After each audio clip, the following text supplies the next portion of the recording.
What's up, people? We are back with another episode of There Will Be Duds. I am your co-host, TJ, aka J-Spot Jack Cheese, and with me, as always, I am Nick, aka Dr. Funk on Twitch, and with me, As always, I'm Travis, aka the Super General, and with me, as always, as I'll insert always, crickets because Moose slept in. Yeah. But instead of Moose, we have Moose without glasses. Our special guest, Jake Bowen. Yeah, I'm Jake Bowen, also known as, I guess, JakeBowenTV. Unfortunately, I'm stuck with that moniker on all my online stuff. Yeah. I guess is a brief. He's one of my friends I met working on one of the movies they did a couple years ago. And he was nice enough to come on the show.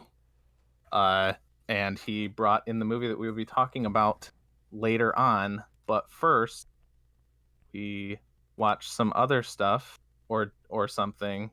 I don't know if Travis we experienced other stuff.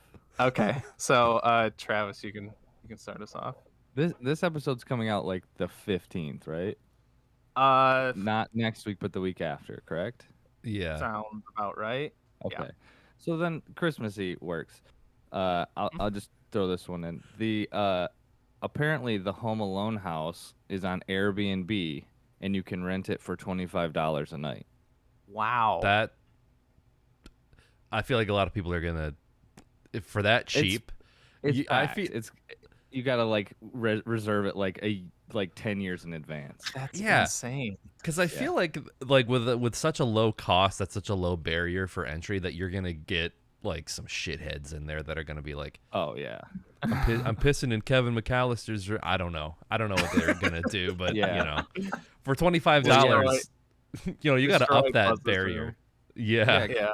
Kieran or whatever. Kieran Culkin. Kieran, yeah, he like pisses the bed, like that's what you gotta do. That's what everybody does, you know. Yeah, piss in the bed and then turn you know how there's those smash rooms where like people pay to go like destroy, like really they turn Buzz's bedroom into a smash room. And then you like fill it up like in the movie with a hidden tarantula, and you've got to like find the tarantula to escape or something like that. Try to survive. Try to survive like the death traps, like Harry and Marv. I was just thinking that too. That's why it's $25 a night. It's because they don't tell you, but it's a roach motel. Like, the house will kill you. Yeah. If all the stairs are tarred and they're just like, yes, sir. The room is just this way, and then you go up the stairs, and like a swinging paint can comes down at you. I mean, it's kind of cool that obviously it's $25 because Christmas is the 25th, but you know, they could have milked it and been like $2,500, like for real. Yeah, I mean, it's kind of cool. Or 1,225, so it's $1,225. I don't know. Yeah, maybe in like we should get a reservation so like in 10 years we can do a live show from there. Yeah. Is that in Chicago? I know that's where it's like set, but is the house? Like it is. I think so. Okay. Huh, I guess it is. I never really thought about where it was, but isn't that house used in multiple films? I feel like it wasn't like While You Were Sleeping or like I feel like it was used in one of those like rom-com movies. Maybe I'm talking out my ass, but I feel like it might be. It says it will be available to rent on Airbnb for one night only this holiday season. Oh. Okay. And it's on December 12th. Like, that's kind of lame. Like, that's weird. It should be $12 then. Yeah. The numbers have to be the same. Yeah. I wonder how like, do they leave you alone, or is it like all just kind of covered in like promo stuff and people all over the place, you know what I mean? That's a good point too. That's a good point. It's probably covered in like movie posters for like upcoming films from the studio. Like, all of Christopher Columbus's shit is in there. He's like, or they're filming the new Home Alone, like Home Alone 6 or whatever at the time, but they just don't tell you about that or something. Yeah. Yeah, it's like a reality show. Yeah. Yeah, that's nuts because like even ones that have like hotel prices or like more are generally booked because they offer like a lot better, Yeah. experience than a hotel, right? So Airbnb is like popping, so you really could charge 2,500 and it would still, maybe not every single night for the whole year, but I'm sure that you'd still get like a really good business with that. Yeah. Yeah. The next one that I wanted to mention is Will Smith has a new nature show coming out where he like travels and experiences nature. Okay. Who wants to guess the name of it? I know, so I'll abstain because I just found out about this too. Okay. I keep seeing ads for, it's not related to that, like the best shape of my life, is it? Because every time I go on YouTube, the same I see vibe. a thing. It's a little bit of the same vibe. He's just like Hmm. exploring, experiencing new things, and Will and Naturium. Is it related to his music career or his film career? Film. Okay. As soon as you hear it, you're gonna be like, "Holy shit!" Obviously, it's not Wild Wild West. It's not. Nope. He just got it. He's got it, I think. No, I just thought Wild Wild West was a good guess. That's why. I don't know. Will West. I'll give you 10 more seconds. The Pursuit of. Yeah, I got nothing. There's like no puns. You're so close, DJ. Wait, After Nature. No. Nature Earth. Welcome to Earth. Oh, Welcome to Earth. God damn it! Good. Yes, okay, I forgot. So good. That makes What's so funny sense. is I found out about that because something came up. I don't know what it was, but I'd heard that before, that there's like this, like meme that people think he says Earth instead of Earth or something. And so I just looked up the clip the other day, like literally 2 days ago, just to see what it sounded like. And of course he clearly says Earth. And then I find out that there's this whole show called Welcome to Earth now that they're doing. I wish they would have named it Welcome to Earth, like just owned the meme and just called it Welcome to Earth. Oh yeah, That would have been so good. Yeah, I was like, oh great, cool, another Will Smith doing whatever. We got to experience all of the Smith stuff all of a sudden in the past like 3 years, every facet of their lives. And then I was just tuned out, and then it said Will Smith's Welcome to Earth, and I was like, all right, I'm in. I'm watching every episode of this shit. It's so good. And then the last thing that I had is Charlie Day, Glenn Howerton, and Rob McElhenney started a Always Sunny podcast. Oh yeah, I saw them posting about it. It's like it like flew to the top of like all of the charts. Oh, I saw that. I just thought it was like a fan cast. Is it good? Like about the show. It's good. I mean, they don't really talk about the show too much. It's kind of more of just like a buddy podcast. I don't know. They're just like kind of hanging out, and you can really feel their like their energy, like how they just relate to each other and how close they are. It's really interesting. They like within the first like episode or two, Rob and Charlie are just like talking about times they found dead bodies in real life. Jesus Christ. Like, what the fuck? Where is this coming from? I'm always cautious of those types of podcasts because I feel like there's such a proliferation of them now. There's like the Office Ladies, and then there's Scrubs. Like there's what? The Scrubs podcast. Is there podcast. one of those? It's like it's like people cashing the Hobbits in. have one too. Do they? Hobbit actors. Yeah. Do they? That that sounds a little bit more interesting to me. I like that one a lot. Actually, me and Khalil listen to that one.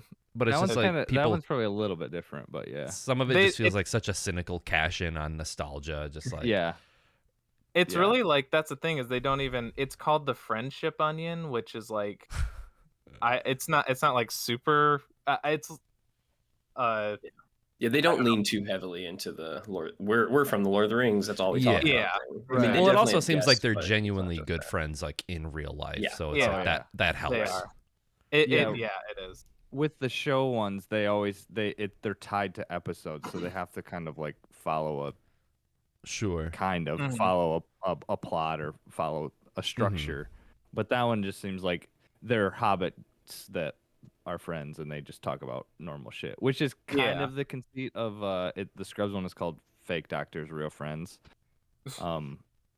It was like kind of entertaining at first because they were like talking about like, oh yeah, remember, but they never tell stories specific to those episodes because they can't. It kind of all blends together for them, but it's Who are like the they're telling hosts of stories. the Scrubs one? Zach Braff and Donald Faison. Oh, okay.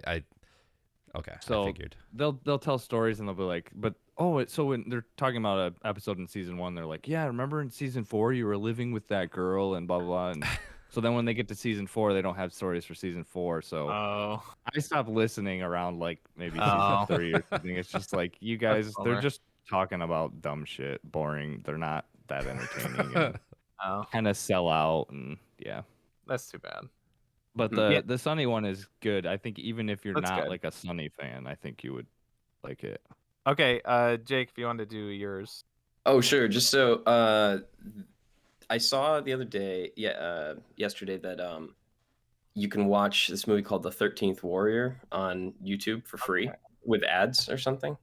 And I'm like, all right, I'll give it a try. I've heard of this movie before. I knew that it inspired something from something from World of Warcraft, actually, and but I knew it had Antonio Banderas. That's who it is. Pretty sure I knew it flopped, and it always looked weird because it looked like a Viking movie, but Antonio Banderas is in it, and I'm like, how does that make sense? And so I thought I gave it a try, and actually really enjoyed it. And it is kind of like it has sort of that construction of like a band of a small group of warriors on like sort of a mission kind of thing, and it's very loosely based on some historical stuff, but mostly it's like historical fiction. I think it was based on a book by Michael Crichton. And by the way, to explain the Antonio Banderas connection, he's like an Arab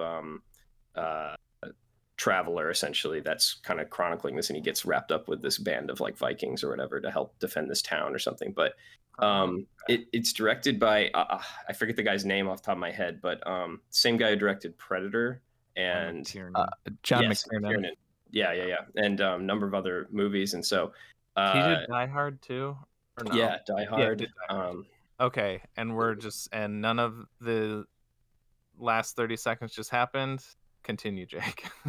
So McTiernan, he did another notable movie I'm forgetting, but major director, but I guess it was a big expensive flop. But it had I won't go too deep into it. Other than that, I think it was from around the same era as the movie we're going to talk about in a moment, and we might get into this a little later. But it also has a quality to it that I feel is in the craft of it that I feel is a little bit lost these days. Just like I feel about Mortal Kombat and several other movies like from the 90s and stuff. So I won't go too deep into that other than to say I kind of enjoyed the movie. It had a cool approach to. I felt like it actually felt like something that was a bit respectful of the way that people like. I didn't feel like the present and our present like ethics and all that stuff was like imposing itself on this time period. It sort of felt like, yeah, these are just like Vikings. Life is cheap and they want to go to Valhalla and they don't like dwell on, the righteousness or not of their actions from a 21st century perspective, so it's just kind of if you look at it through that lens, I think it's a fun movie. So, okay. That's cool. You said he did another movie that's kind of in the same vein as this, and it's either, I'm sure it's probably this Last Action Hero, but that could also fit with Rollerball. Because you were gonna say Rollerball. He did Rollerball. Yeah. Wait, like the 70s Rollerball or the new one? No, 2002. 90 or the yeah. I guess. I guess 2000. New one. Yeah. He also did Hunt for Red October, so that's the other one I was actually thinking about. Okay. Yeah, my dad loves the 1975 Rollerball. Loves that movie. Yeah. He did he actually had a pretty good run through the 90s, and then it looks like he did the 13th Warrior. I'm just saying general. I'm not putting on you. And then Rollerball, and then Basic, and that's it. I think he had 3 flops in a row, and that just killed him. He called it good after that. Yeah, I feel like there's a lot of directors that like suffered during the 90s that were like that had a lot of, I don't know, I guess I'm thinking like Francis Ford Coppola or like John Carpenter, like some of those guys that like were like really in their prime for a long time, and then I don't know if it's like they got their hands on new technology or like CGI and shit like that, and they just like, this is so crazy, let's just throw it all over the place everywhere, and it's like this is falling apart. Yeah. I think the realities of the industry started changing too, where it was harder like you had to be able to make a ton of money off of your movie, or you didn't get to stay in the club, Yeah, that's true. Right. Yeah.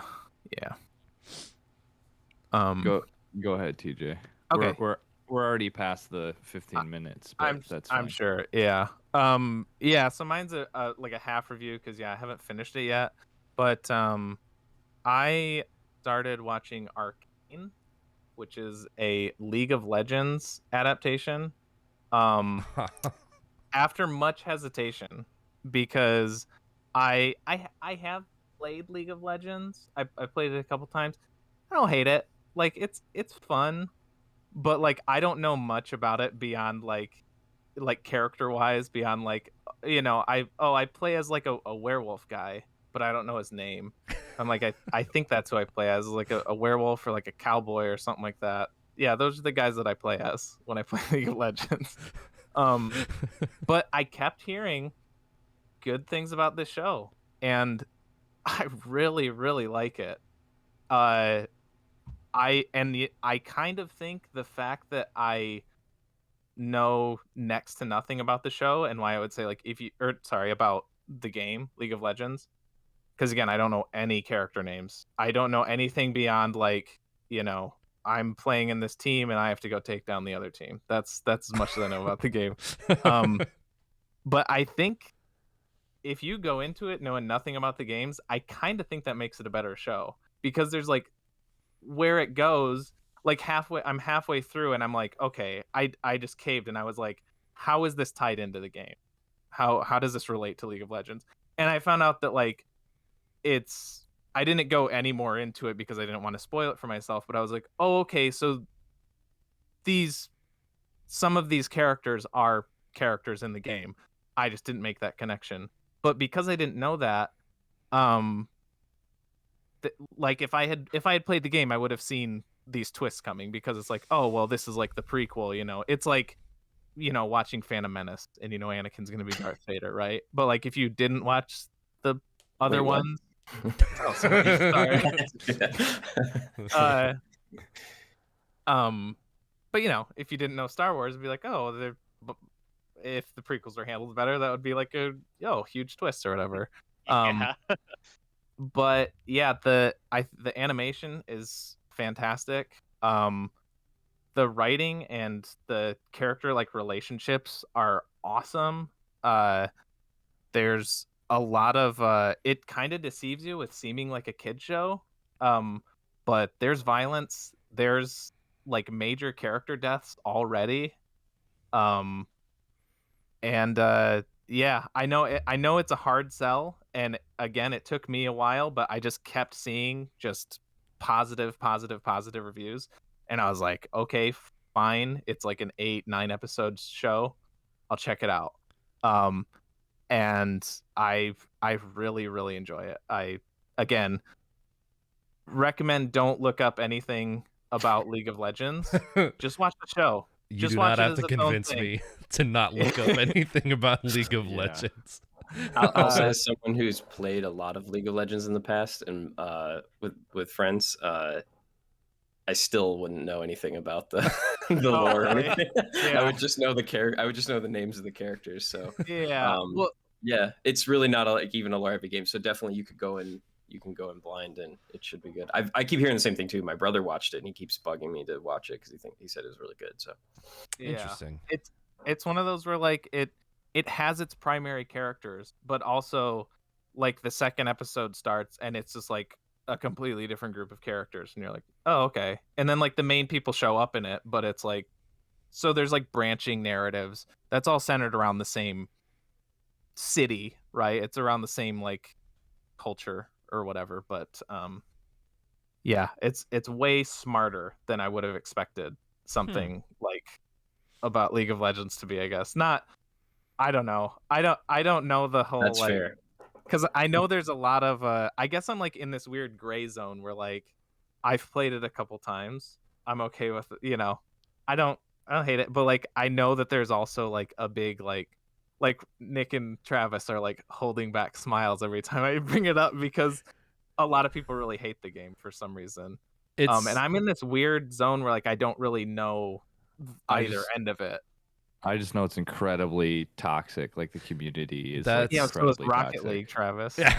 It is incredibly. Yes, no, it is. I know that. I've Is it 100% agree with you. I just from what I've seen and heard, League is like a Well, step above. League? So League is free to play, yeah. Yep. Mhm. And yeah, then I probably wouldn't have So is gotten it Rocket League, if I had to pay. and it's definitely gotten worse. is it like a hack and slash like type of game? It's It's is a it called? MOBA, It's a MOBA. yeah. massive online battle arena, something Arena, like yeah. that. So you're like There's on a something team. there. Everybody plays a hero. Your Uh-huh. hero has their own abilities and power ups and whatever. Uh-huh. And it's basically like your other team or your opponents. Your opponents have a base. You have a base, and basically you're just trying to push through the other team, and the goal is to destroy their base. Travis is So the writing whole his time you're- suicide note right now. No, I'm It, just it trying came to, out of a. It's like oh, a sorry, capture Ben. the flag type deal. I'm just Yeah. trying to figure out Sorta. like how to work MOBA into a D's nuts joke because I know there's something there. I like playing came out of MOBAs, but have you ever played a BOFA? There you go. It came out no, of Oh, yeah. defense a mod for Warcraft 3, which was a real-time strategy game. So it's sort of like a pseudo. It's sort of based on real-time strategy stuff, but it's kind of its Okay. own beast now. And Okay.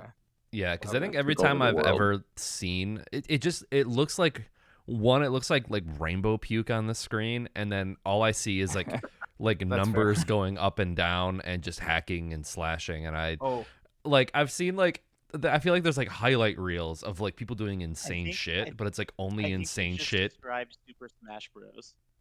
no. No. A little I- bit. Rainbows, hacking, I- rainbow all over the screen, hacking and slashing, numbers going up and down. There's I a have no difference idea what between you're talking having about. colors in a game and rainbow puke. I get what Nick is saying. It's Yeah. just there's just so much shit going on. Where Smash Bros is There like is. 4 people max. It's like 8 now. I don't know. But Yeah. anyway, I'll see like these highlight reels of like insane clutch in League of Legends, and I'm looking at it and I'm like, I don't know what I'm looking for here. I don't know. Right.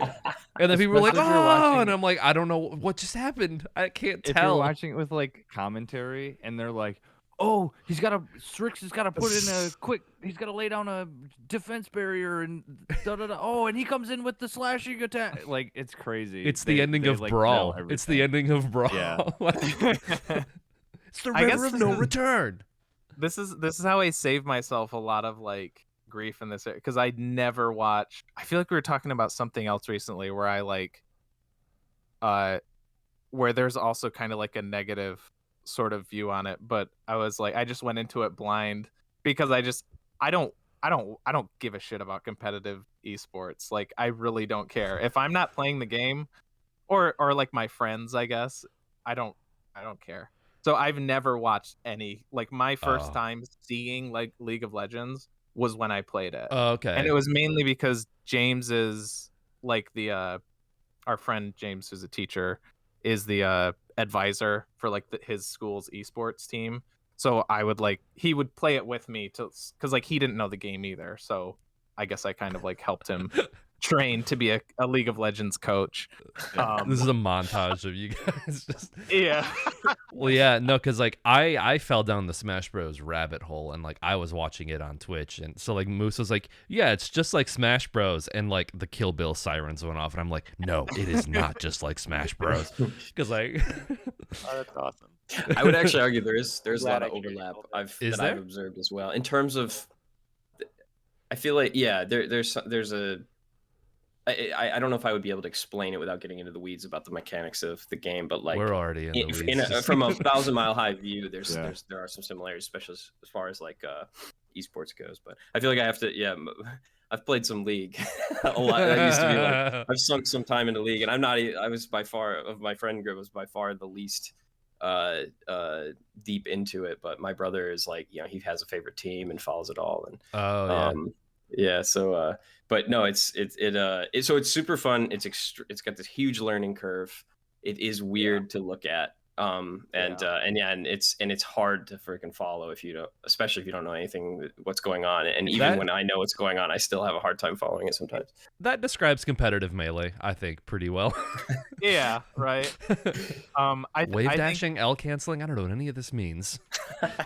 I think from a me perspective too, I guess you could say like competitive League and competitive Smash Bros are the same, because I have sunk so much time into like Melee, especially. I love Smash Bros. But when it gets to competitive, I'm just fucking smashing buttons. When I'm doing competitive League of Legends, I like that whole screen. I maybe 10 hours max is what I put into League of Legends, I would say. I still understand maybe like a quarter of what's on the screen. And basically what I'm waiting for, what I see is like you have like cooldowns on all your different abilities, and I'm just like, as soon as I see one light up, I'm like, I'm click. doing it. I don't know if it's opportune time to do it, but I'm doing it because it gives me a power up. It's almost like you're playing it like Adventure Capitalist or some other. Yeah. game. Yeah, Oh, kinda. the last game I will click it. Pretty much. Yeah, it's that, but like with the mini games that Cookie Clicker offers, because there's like a little bit more playability, I guess. Yeah, I don't think anybody wants to talk about Mortal Kombat. It doesn't seem like. Yeah, no. Hey, let's get into the button mashingness of video. Speaking of video games. Speaking of button mashing, yeah. All right. We will back after this break. But now we are on break, so this isn't going to be in the podcast, but this will still be up on the stream form. Travis and Nick, yes, Jake and Chuck, one of the producers for Souvenirs, they did the Compass Academy 24-hour when we did John. Oh, nice. And and when you did what? Which one? We did John. It's Travis. Long. It had a really cool shot at the end. Yeah. He finds out the cool shot at the end. That's what it's no. Yeah. Yeah.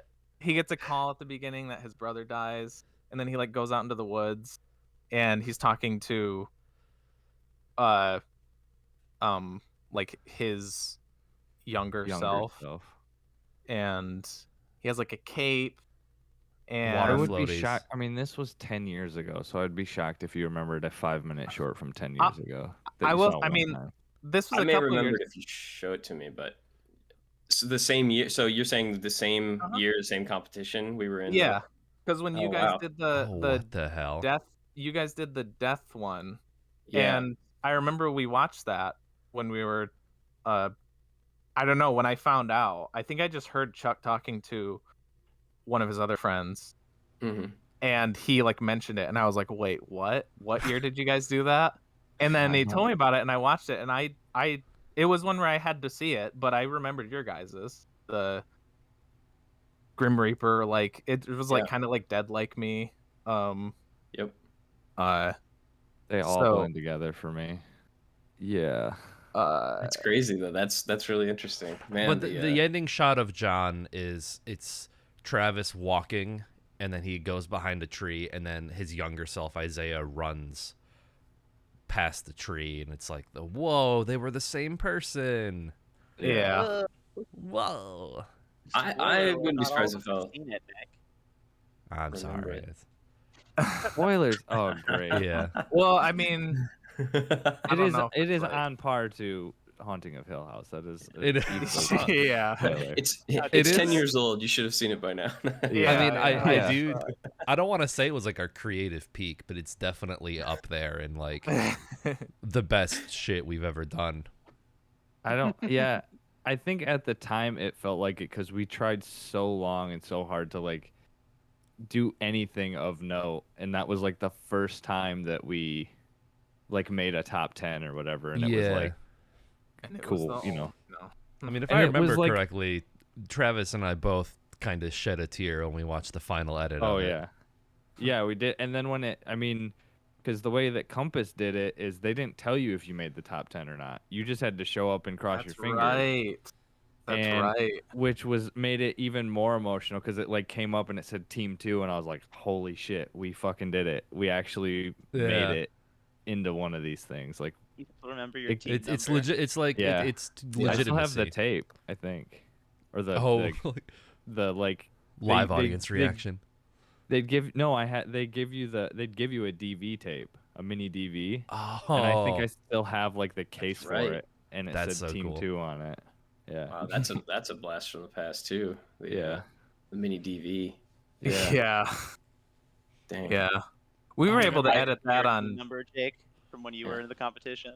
I can't tell you. I don't remember the number. What I can tell you is I literally was graduating from Grand Valley. Like I had to like throw on my gown and go to the ceremony on no sleep in the middle of doing that, and then come Oh, back and shit. finish editing the video or whatever. That's awesome. Yeah. So, I had to Yeah. work. I mean, it's not the same like level of but I had to work at 5 o'clock in the morning, and I remember like I think TJ fell asleep, and it was Travis and Yeah. Andy and we had not figured out like a story yet. We were like struggle Oh. bussing, and then I remember like I had to go to work at 5 in the morning, and I got out at 9, and I came back, and I think I was like, I remember being almost like kind of pissed because like we had like something of a solid idea before I left for work, and then I came back and you guys were like, we changed it all, we figured it out, and I was like, oh okay, and then we filmed it, and I was like, oh, this is infinitely better than anything that we were talking about beforehand.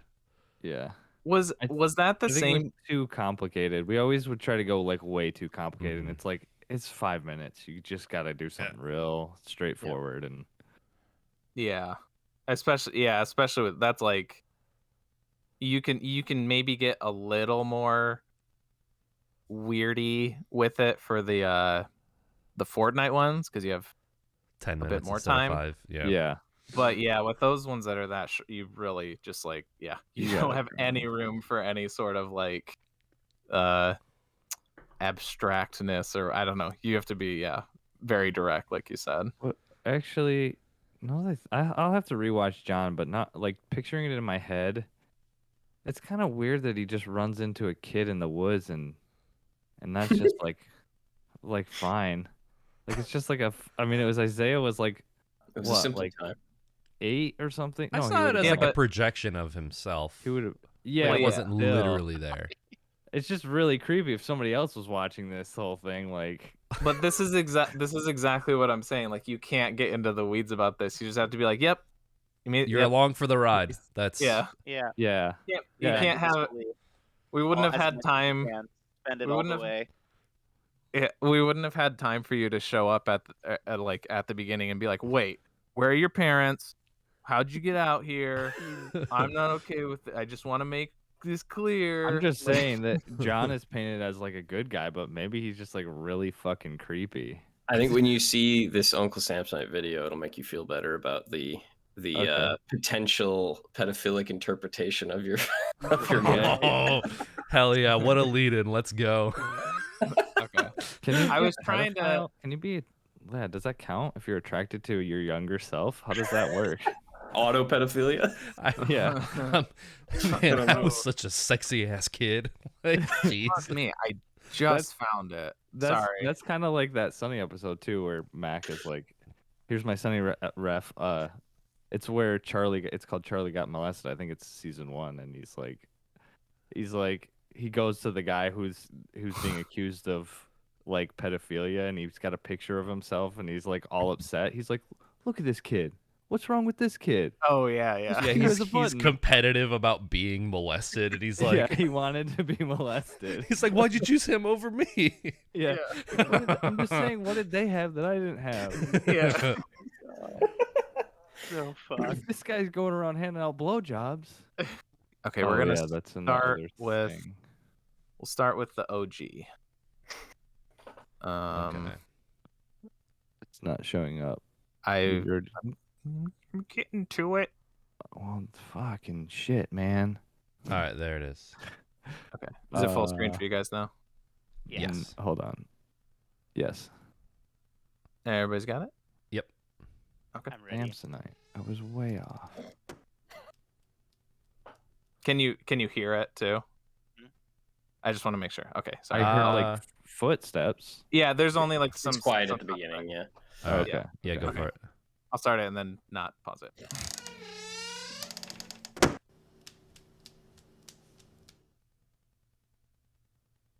It's time to have some fun with Uncle Samsonite.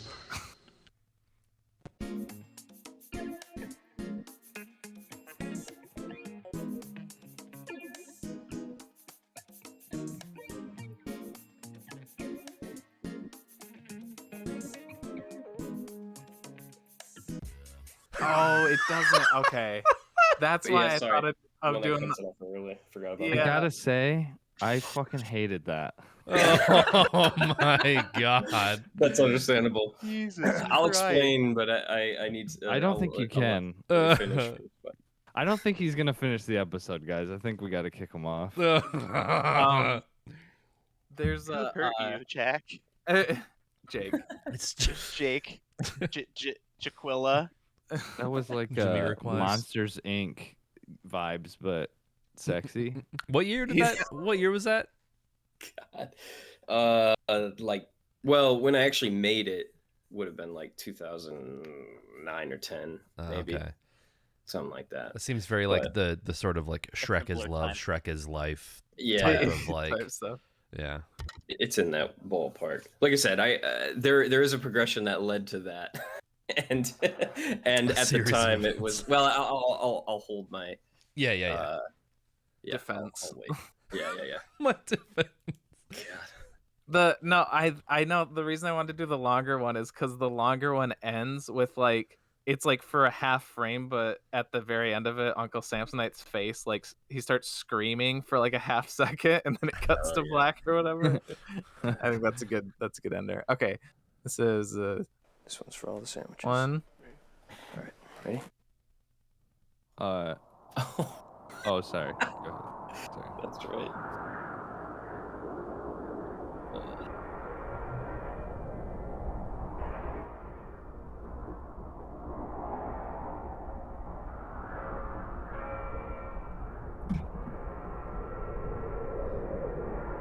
Oh wait, TJ, the audio might be coming through. It's not. No, it is. I can hear it. It Okay. it might be in the VOD Oh, because I think I don't think it's not as big of a deal with this one.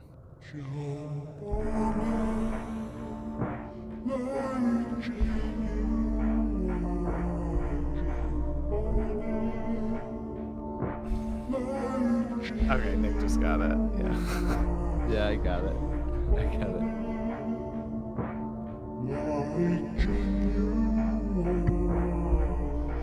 It's time to have some fun with Uncle Samsonite.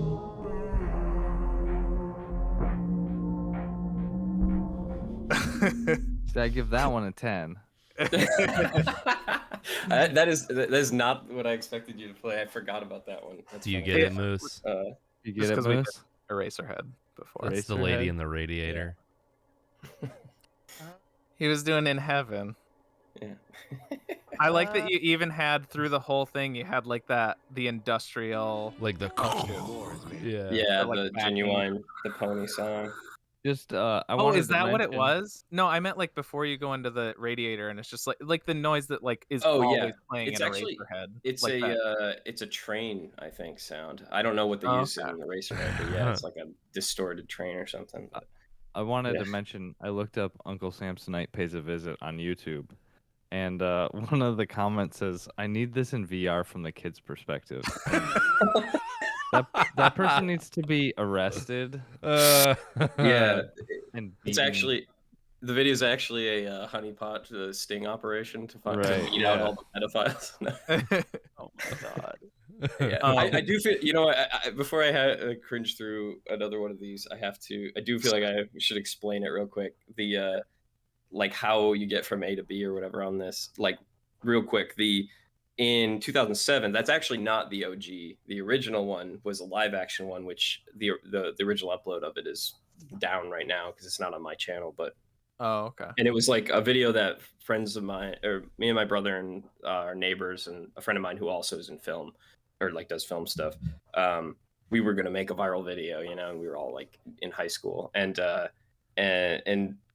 it was so like my brother put on these like overalls and stuffed them with like stuffed animals and just made this goofy outfit, and we did this sort of like, what if it was like the Cat in the Hat, but he's creepy, and so the kids end up like, you know, killing him at the end of it or whatever. And he danced to a bunch of, because you know that's how every video ended back then, and he danced to a bunch of just like my friend made like edited it and stuff, so he just slapped all these like pop songs into it and he's just dancing really you know, goofily to it. And so that was like, there was the formula was like creepy imaginary friend shows up and he dances and he's like wants them to have fun, like the Cat in the Hat's trying to show them how to have fun, you know, but the kids are scared of it. That was the idea.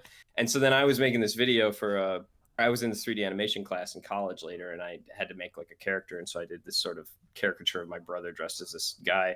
And so it was like I was just thinking, like my thought process was just, okay, he's got to dance, it's got to be to a song, like some pop songs or whatever. And I always thought that pony song was really funny, just it sounded funny. It was like, it was really no more than that. You know, it was like that was the innocent sort of like way I put it together or whatever. But like you know, like watching it now, I'm like, dear God, like it's so pedophilic looking or whatever. And it really wasn't the intention. And I even like, you know, I showed this in college, and like, it was, you know, people were like, well, that was weird or whatever, but it wasn't, it just didn't really occur to anybody. Maybe just, I don't know. It was before the internet had fully, It was a simpler time. Yeah, it was a simpler time, but, and then it just like, I put it online a couple years later because someone wanted to, like a friend of mine wanted to see it or something, and I forgot about it. And then it kind of like someone clipped it and put it on Facebook, and it sort of like quietly went a little bit viral or whatever. And so it's like, it turned into this like big thing. But anyway, so that's how we got there. And then yeah, so then later I had the idea of just like, well, I have this bad 3D model, it would be kind of funny to do like a live action series where the rest of the characters sort of play it straight, and then you have this just awful looking 3D character in it, you know, kind of like if you guys watch Tim and Eric, the Grum character, if you remember. The snacks guy. Yeah, that was sort of the inspiration for it. It was like, okay. Awesome. Anyway, so that's where that came from. Yeah, I was gonna say you guys should watch like some of your live action Samsonite ones are like genuinely creepy, like with like that character being so silly, like you get it, like making even him like tense. Like there's one where you kind of just, it's like essentially just a remake of that in live action, or I guess like you said that was the original one, but it's you in the bed, and it's kind of like the same joke, but like the way you like do it is very creepy, like the slow zoom ins on like the closet, kind of like in the Uncle and the Radiator one. I would argue that the animated ones are creepy too. That's just me though. Well, no, they are, and the Uncle Samsonite character is still animated too. But yeah. So I play like all the characters in the like later series thing, so there's no children involved. It's just me. Well, that's good. Yeah. Be a child. You know, I guess that's why I didn't even like make that connection until you said it, because I may have seen one of the live action ones first. So I guess in my head, watching that original one, I just kind of pictured you as the one in bed. I didn't realize it was supposed to be a child.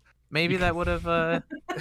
Yeah, you can take comfort in knowing the fact that it's an adult that gets molested and not a child. So. Yeah. There's also there's no actual molesting involved. Yeah, he just yeah, wants yeah. to have fun, That's slander. dance, and Time then to play. take their Yeah, do you slap. think the Cat in the Hat molests all the kids in the Dr. Seuss book too? And It's like It's the it's dark- like what yeah. if it was the Cat in the Hat but creepy? And it's like the Cat in the Hat is already kind of creepy. Yeah, that too. Yeah, Like the yeah, Mike especially if Myers it's one.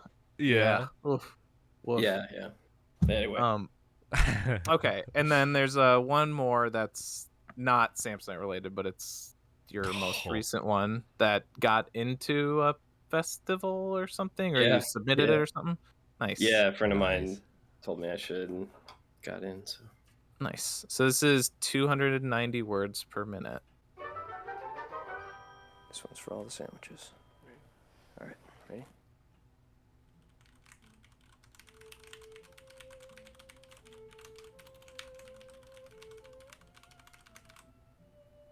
Hello there. I'm Barry P. Morningfister. I currently hold the speed typing world record at 290 words per minute. You want to know my secret? Finger-sized nipples. Look. No hands.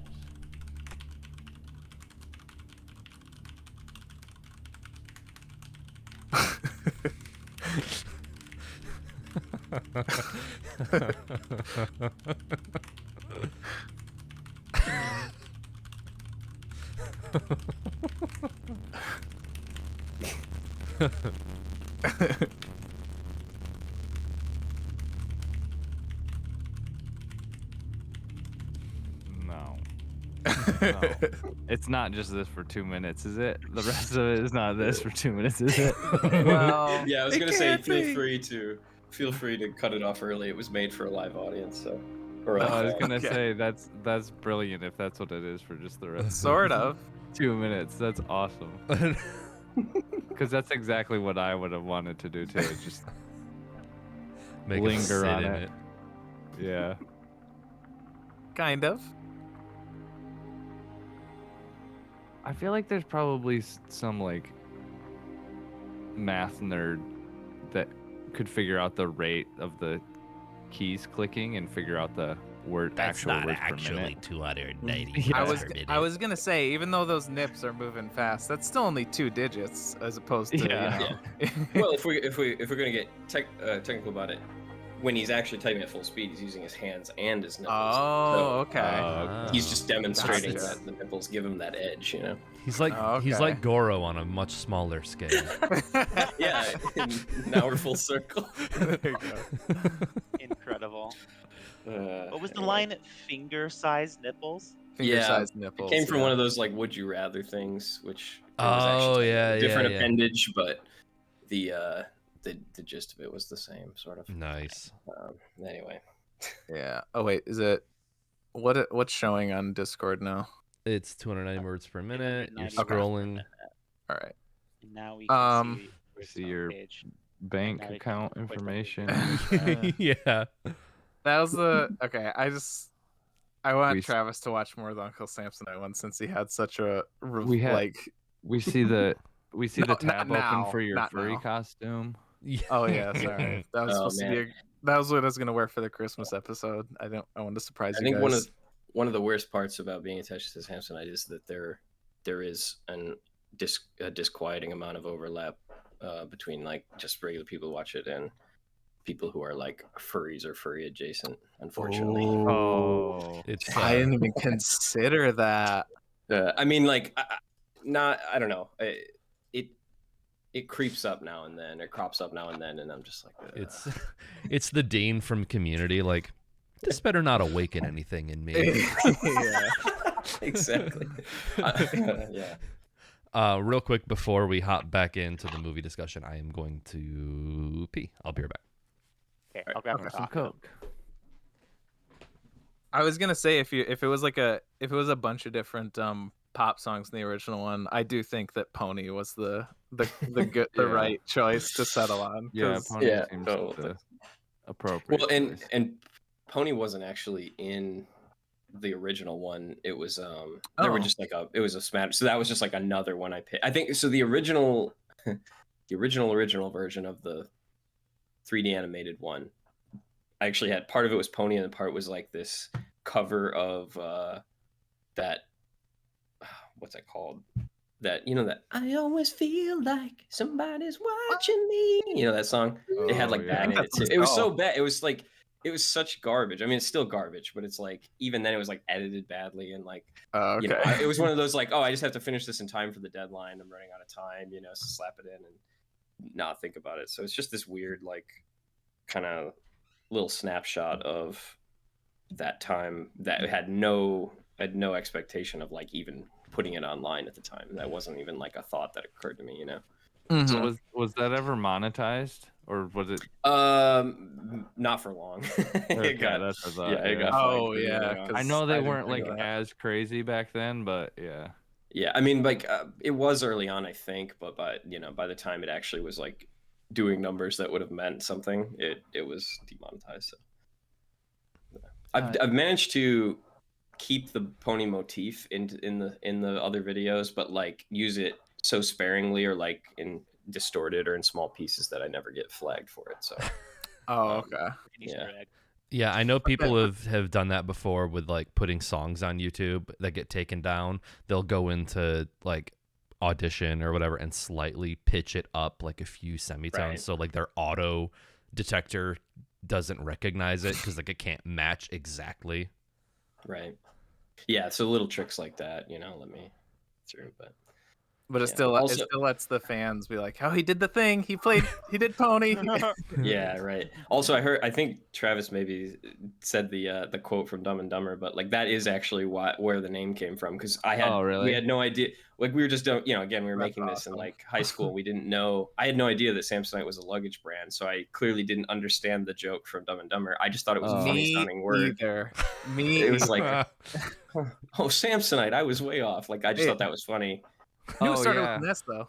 when I was a kid, I thought it was just like he wrote his name on the luggage, and it was like so that he wouldn't lose it at the airport or something. I literally just thought the joke was, oh, Lloyd said the wrong name because he can't read. Yeah, and my mom, like I remember my mom telling me that like, oh no, it's like on the luggage or whatever, but I thought she meant. Yeah, like I didn't understand that it was like a recognizable brand name that everyone older than me got it. Yeah, so I'm stuck with it. Yeah, it made this show where it's like the main character's name is a major luggage brand, and it's like tied to this very popular, well, 90, at least in the 90s, R&B like song. So yeah, not a good recipe for like mainstream success. Monetizing. Yeah, exactly. And we're back. After that very brief break, I was trying to think of something else to say there, but and we are now going to talk about our feature film discussion, which was a recommendation of Jake's, and that movie is Mortal Kombat. I should have said I was gonna say it right. Mortal Kombat! I'll throw it in there in the edit. Yeah. Let's respect down the name. Come on. Yeah. Go big or go home. From 1995, directed by Paul Anderson. Paul Anderson. Paul W.S. Anderson, not to be confused with Paul Thomas Anderson, not to be confused with Wes Anderson. Yeah, I love that there's two other directors that it's very similar to. Yeah. And it follows a group of fighters who are freedom fighters. I almost thought about saying freedom fighters, who are Jesus Christ, that really threw me off. For some reason, they're defending Earth realm. Yeah, in a fighting tournament. Yes. Okay. Okay. Yes, they're tasked with defending Earth in a fighting tournament known as Mortal Kombat, for protection against one of the other invading realms. There's a lot of realms in this universe. Basically, it's an excuse to have a lot of characters fight it's based on a video game if you don't know that, and it's where people fight each other. So that's it. What isn't it? Good teamwork on the Yeah. synopsis there. What wasn't the video game like an arcade game? And Yeah. they had to go to the Originally. arcade to play it. Yeah. It was the original Super Smash Brothers, if you will. Yeah, the original Kinda. button I think master, it's yeah. I think it's crazy to me that this movie came out, and I think it's like 1995. There were only like 2 games in the series. Like I feel like now if it's like That game was- I mean, it was like a cultural lightning rod, but it was like, Yeah. you know, if you make a video game movie adaptation now, it's like a beloved franchise that has, you know, 7 parts spanning several consoles. But this is like, they were so sure of this game being, you know, amazing that they're like 2 games. They're like, all right, feature film, let's go. Yeah. Do we have a Zelda movie yet? No, but I'm thank okay with God. that. I thought you were like, oh, this was 1995. There was like 2 video games ever. Just Mortal Kombat 1 and 2. Mortal Kombat. Yeah. That's it. But yeah, I thought Jake could start us off. Take it with away. Convo. Yeah, so this movie is like the movie from my childhood that I used to. I don't know why my parents didn't just buy a copy, because I would rent it all the time from Blockbuster or whatever and watch it. And I've probably seen it, 15 times or something like that. And I had the video game, the port from the arcade on. Actually, I'm sorry, I take that back. I didn't have the original one. I had the third video game port to the Super Nintendo, but I would rent the first and second one as well, so I'd play them all. And but yeah, I thought that this was the pinnacle of coolness. Like nothing could really top it, and I still enjoy watching this movie. And it's an interesting. The reason I picked it, I think, is not just that it's a movie I watched as a kid, but that it's a movie that I've returned to a few times just for fun or whatever, watching with friends, and also start like with looking at it through the lens of like an adult who also like makes my own like videos. And I feel like on the one hand, in many ways it's a terrible movie, and in many other ways I feel it actually has there. And this is why I brought up the 13th Warrior earlier, and there's some other movies I can bring up in this same breath. There is a craft to the filmmaking that I feel, and it's not just this movie, but like there's a craft to the filmmaking that I feel is just lost now. That like even that there's and I'm curious to hear what you guys think about this, or like there's certain scenes I could point out, so I won't go too deep into it yet. But like I watch it and I'm like, wow, that bit was cheesy. But then I'm like, this next bit, I'm like, man, the tension here, the amount of time they spend introducing this character, the way that they clearly crafted their shot to be built up, like they build up to it with the music in a way, and they again, it's easier to talk about this when I'm aiming at specific examples, but there's something to it still, and also I think the chemistry between the characters and the humor, the way it's sprinkled in, and the levity with the seriousness, and there's just things that are going on. And also another thing that I feel like is really lacking these days in a lot of movies is being able to like empathize with characters and actually care about whatever's going on. And there's these things are in there, but I also at the same time recognize that I may be, obviously I'm super biased because I watched this since I was a kid, and so it's like I wish I could watch it, completely fresh, and see if I would see any of that in it. So I'm curious what you guys think about that. And I can defend all those points, but it's also the other reason I think it's fun. The other reason I think it's fun is it's at this transition period. It's a big budget movie that came out at this transition period with special effects, so it has like the range from like great sets and like practical effects to like really awful early CGI and a bunch of like in between like early After Effects kind of stuff, just all sprinkled in there. And so I think it's like a great little like snapshot of that period too. So, and also the dialogue. Is that a good point? Yeah, I think Yeah, I'm gonna undercut you a little bit here because I just was interested in like other Paul W.S. Anderson stuff. So I just typed his name into Google. And you know how when you type something into Google and then it says people also ask, and then there's like these little things that drop down. The top one of those, the question was, has Paul W.S. Anderson made a good movie? Yeah, what has he done since like Resident Evil, like all he of did the like Resident all Evil the Resident movies? Evil movies. I think that's his Yeah. other big one. So he's got a Monster thing, Hunter.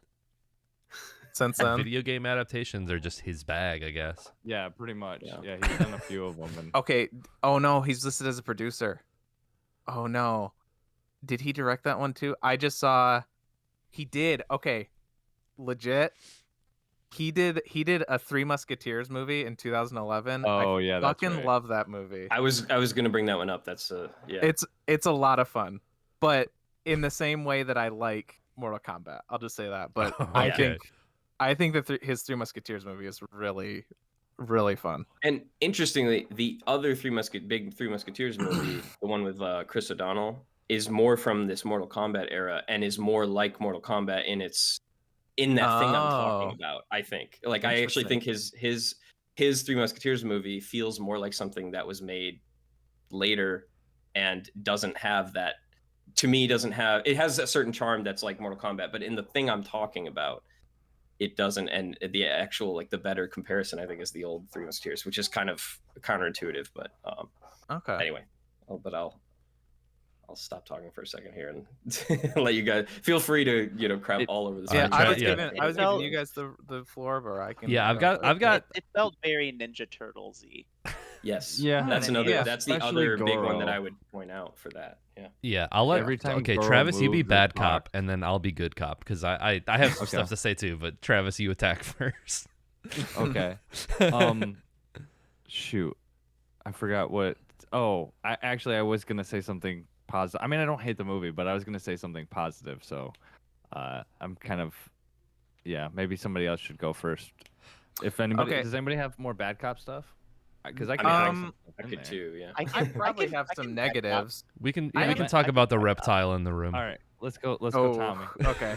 Can we? Okay, before we get into any, can we all agree that like this movie just casually starts with one of the best bangers of Oh, the yeah. 90s? I was Or, so like, of all stoked time? that the movie started Dude, and immediately okay. hit you with it. I was so who goddamn stoked. who hasn't seen it before? By the way, I have not seen whose it before. First viewing was this? Those That's- two. I think Okay. me and Travis are like I've probably seen this movie at least Yeah. a dozen times. Yeah. But yeah, it's been a while for me, and like that music kicks in, and then when Yeah. it came back in at the end, Yeah. Oh yeah. I started like I was actually like jamming yeah. on my It couch was so pretty much. hype. Every that I time it spilled- happened, I was getting pumped up. Like The Yeah, whole you can't the not whole get pumped. soundtrack. The whole soundtrack is like, now that's what I call jock jams. Like the whole entire thing. Is, Yeah, it's like industrial techno. You'll never see a soundtrack like that again. It's Right. So Yeah, it's yeah. so of that period. When when it comes in at the end, I was just like I got so into it that I spilled my soup all over the couch. I like legitimately was bouncing so hard that I spilled my soup. that might be My- the nerdiest sentence I've ever I- heard in my I don't life. care. I I was jamming too hard to Mortal Kombat. I spilled my soundtrack. I spilled my soup. my first CD ever was the soundtrack to this movie, and and it was Oh my God. specifically because I wanted that song. Like I needed that song. You know. yeah. yeah, I 'cause definitely otherwise had you it can only on hear some it in like the game. versions. Like how else? Like you This had to is play. for the movie.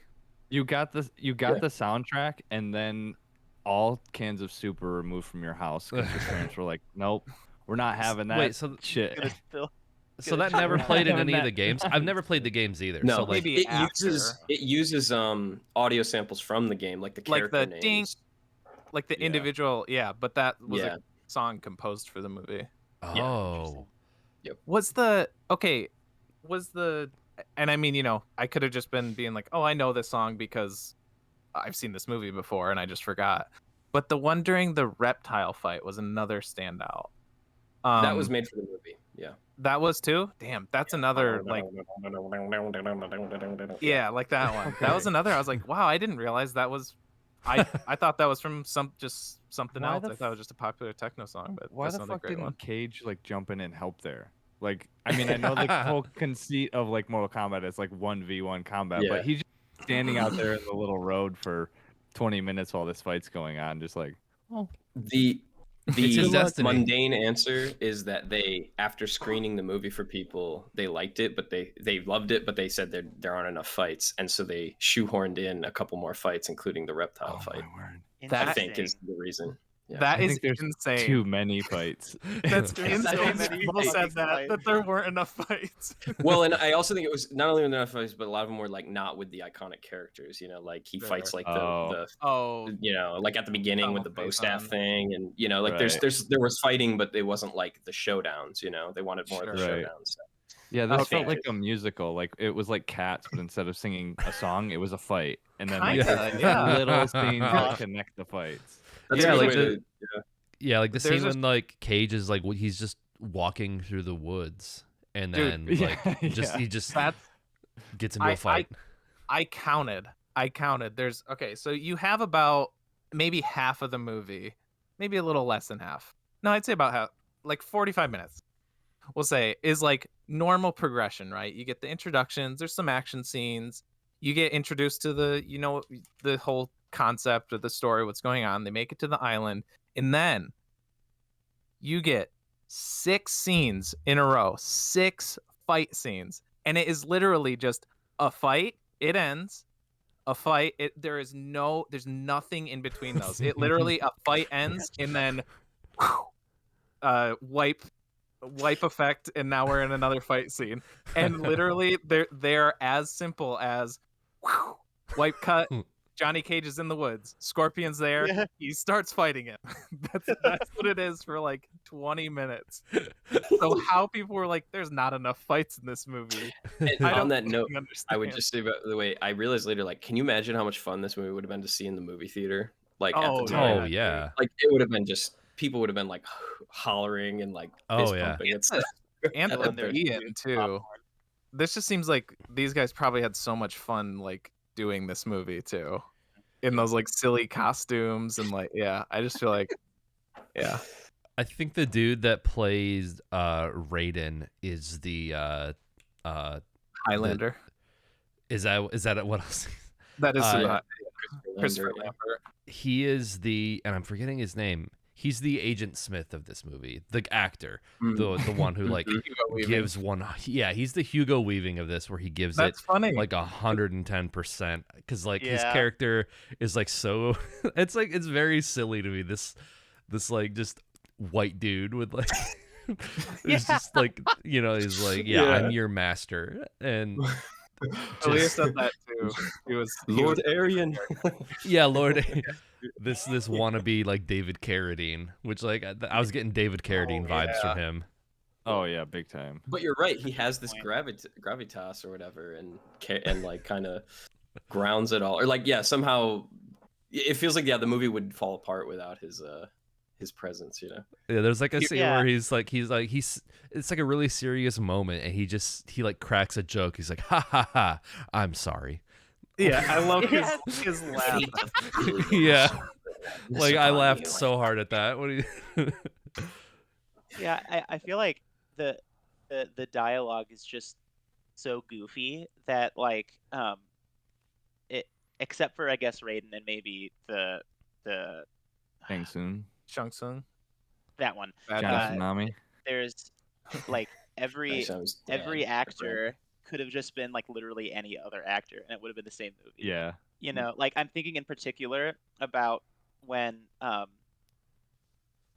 the girl Sonya. Sonya. Sonya. When Sonya is on the boat and she's like, I'm gonna go look for Karen or whatever his name is, and she goes in, and she goes in a little zone, and she's got her gun, and she's just like not like like somebody told her a gun and said, pretend you're a cop, and just go, and I'm just thinking like any fucking movie or cop show nowadays, like the whole body language of the cop with the gun is just so different. Whereas she's up there Yeah. like like we're fucking like playing cops and robbers in 3rd grade. Like, where's the? I have a gun. I'm gonna find the bad guy.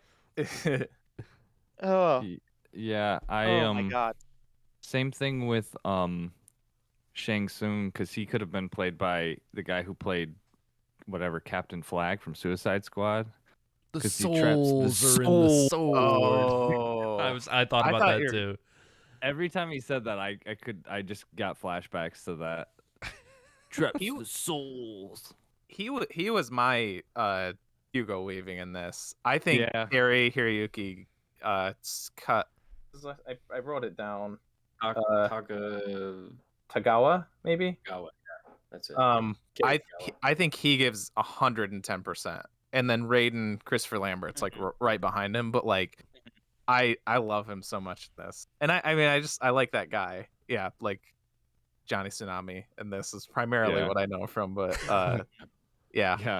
I loved Shang Tsung in this. As soon as I saw him, I wrote in my notes, "Hey, Pono." yeah. As a kid, when I saw Johnny Tsunami, it took me a while to accept that Shang Tsung the actor was like a good guy in the movie. Oh, Like, that's funny. he was He's like the this chillest really dude ever. scary dude to me, you know. Right, yeah. I mean, he starts the We've movie seen by it killing a 100 kid. times. Yeah, that's true. Yeah. Yeah, Oh, child. wow. Yeah, Not yeah. only killing a kid, but consuming his soul as well. Oh yeah, there's that too. I was okay. How would you guys have responded if I had done another video, and then when they get to the pirate ship, I cut in the Pirates of the Caribbean music? Because I was very tempted to do that, but I didn't have the desperately time. need that in my life That's right now. yeah, I should have done it. You should have. It's a missed opportunity. I mean, it was right there. kind of going back to like what Jake initially said about the movie, I did notice there were like a few times where I was like, there's some like decent cinematography and like cool shots that they pull off, and like the sets I think were also like very good. I don't know if they did a lot of like miniature work for some of them, but if they did, I think they Definitely were somewhat. Yeah. yeah. Somewhat. So, I think it was split. yeah, I do think it's like a perfect distillation of that era of filmmaking. Like right before CGI. When did Jurassic Park come out? Is that 93, I think. Okay, so Yeah. I guess that gives them a little bit less of an excuse, because like Jurassic Park, I feel like is the film people go to when they're like, this is like when CGI was, you know, taken seriously because the dinosaurs and like the way that it was done. Reptile, on the other hand, it reminded me of like the Stephen King short story adaptation, The Langoliers. If you've ever seen, Shit. that's what it like the little like the buzzsaw like Pac-Man looking faces. That's what it reminded me of. Was like that particular style. I know what you're talking about. I thought it's funny you say that because it reminded me of a different Stephen King adaptation, The Lawnmower Man. If you guys have ever seen that. Yes. No, Oh, man, how bleak was that has that, I some thought. In fact, fucking rough CGI. the trailer. Another thing that's baked in my memory is the previews on the VHS tape for this movie. It was like Seven and Lawnmower Man, and there was another one too. But it was like we're Nice. in the promos for it or whatever. And so yeah, it's like got that awful that like bad CGI from that era. Which I mean, you know, like Jurassic Park was like that was the top of the game. That was like the people doing it at the highest level, and then it was like this is when it was starting to trickle down into other people trying to or other companies and stuff like having access to it, but not the same. This is someone who got it from LimeWire, who like downloaded the software. Right. It was that period when like they made Jurassic Park, and then it's like, wait, CG is a thing? Then everybody did it, no matter their like skill level. We or, gotta like, who put they it were in using. here. Yeah. Everyone's doing it. So if I could, on that topic, I'm curious how you guys feel about the Goro animatronic / puppet / whatever thing. It's really That was bad. fucking awesome. Goro was pretty cool. No, I this is think. the thing. I will defend this. That was really fucking cool and scary. I think it worked. Yeah.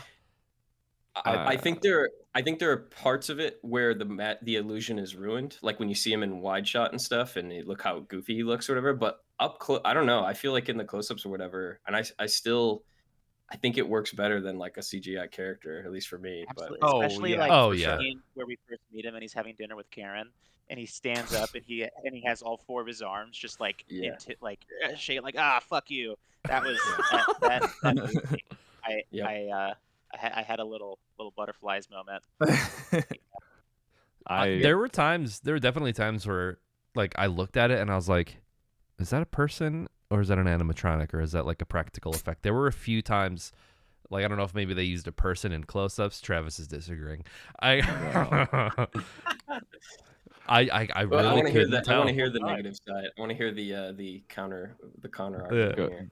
Finish up, Nick. That's about it. There were just I thought I think the fight scene with Goro was like okay. I think it definitely should have been like mostly close-ups. Like anytime it was a wide shot, you could tell that it was like okay, this is like a puppet, and you can't really get like super intricate like combat with like an animatronic. Sure. You can't like do the quick like karate style stuff. Right.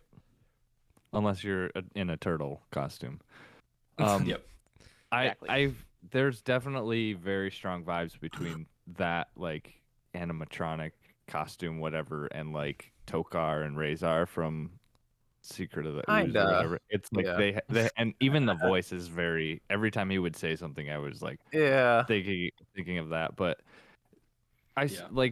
I mean, part of it is that I think Goro is just a fucking terrible character design. Like just Like just not- from the games. from the itself, games. I think it's yeah, just I okay. think he's terrible looking. But also, I mean, you could make the argument that maybe this is intentional or something, but whenever they would show a close up on his face or whatever, he like never blinks. He like goes to like blink, but it never closes, and it's like Oh, I see what you're saying. the way that he like is going through like different facial expressions is so like there's not like smooth transitions to it. It's very like it's like a strobe light. It's like watching his facial reaction, his expressions are Yeah. under like a strobe light. It's like flash, here's this one now. Okay. Quick. There's Okay. just no like I don't know. To me it wasn't lifelike. Like It's at all. almost like it's almost like the vibe you get when you're like a kid and you go to one of those like Chuck E. Cheese type establishments and there's like the animatronic yeah. band that's like playing the banjo or whatever. Like it's Yeah. yeah.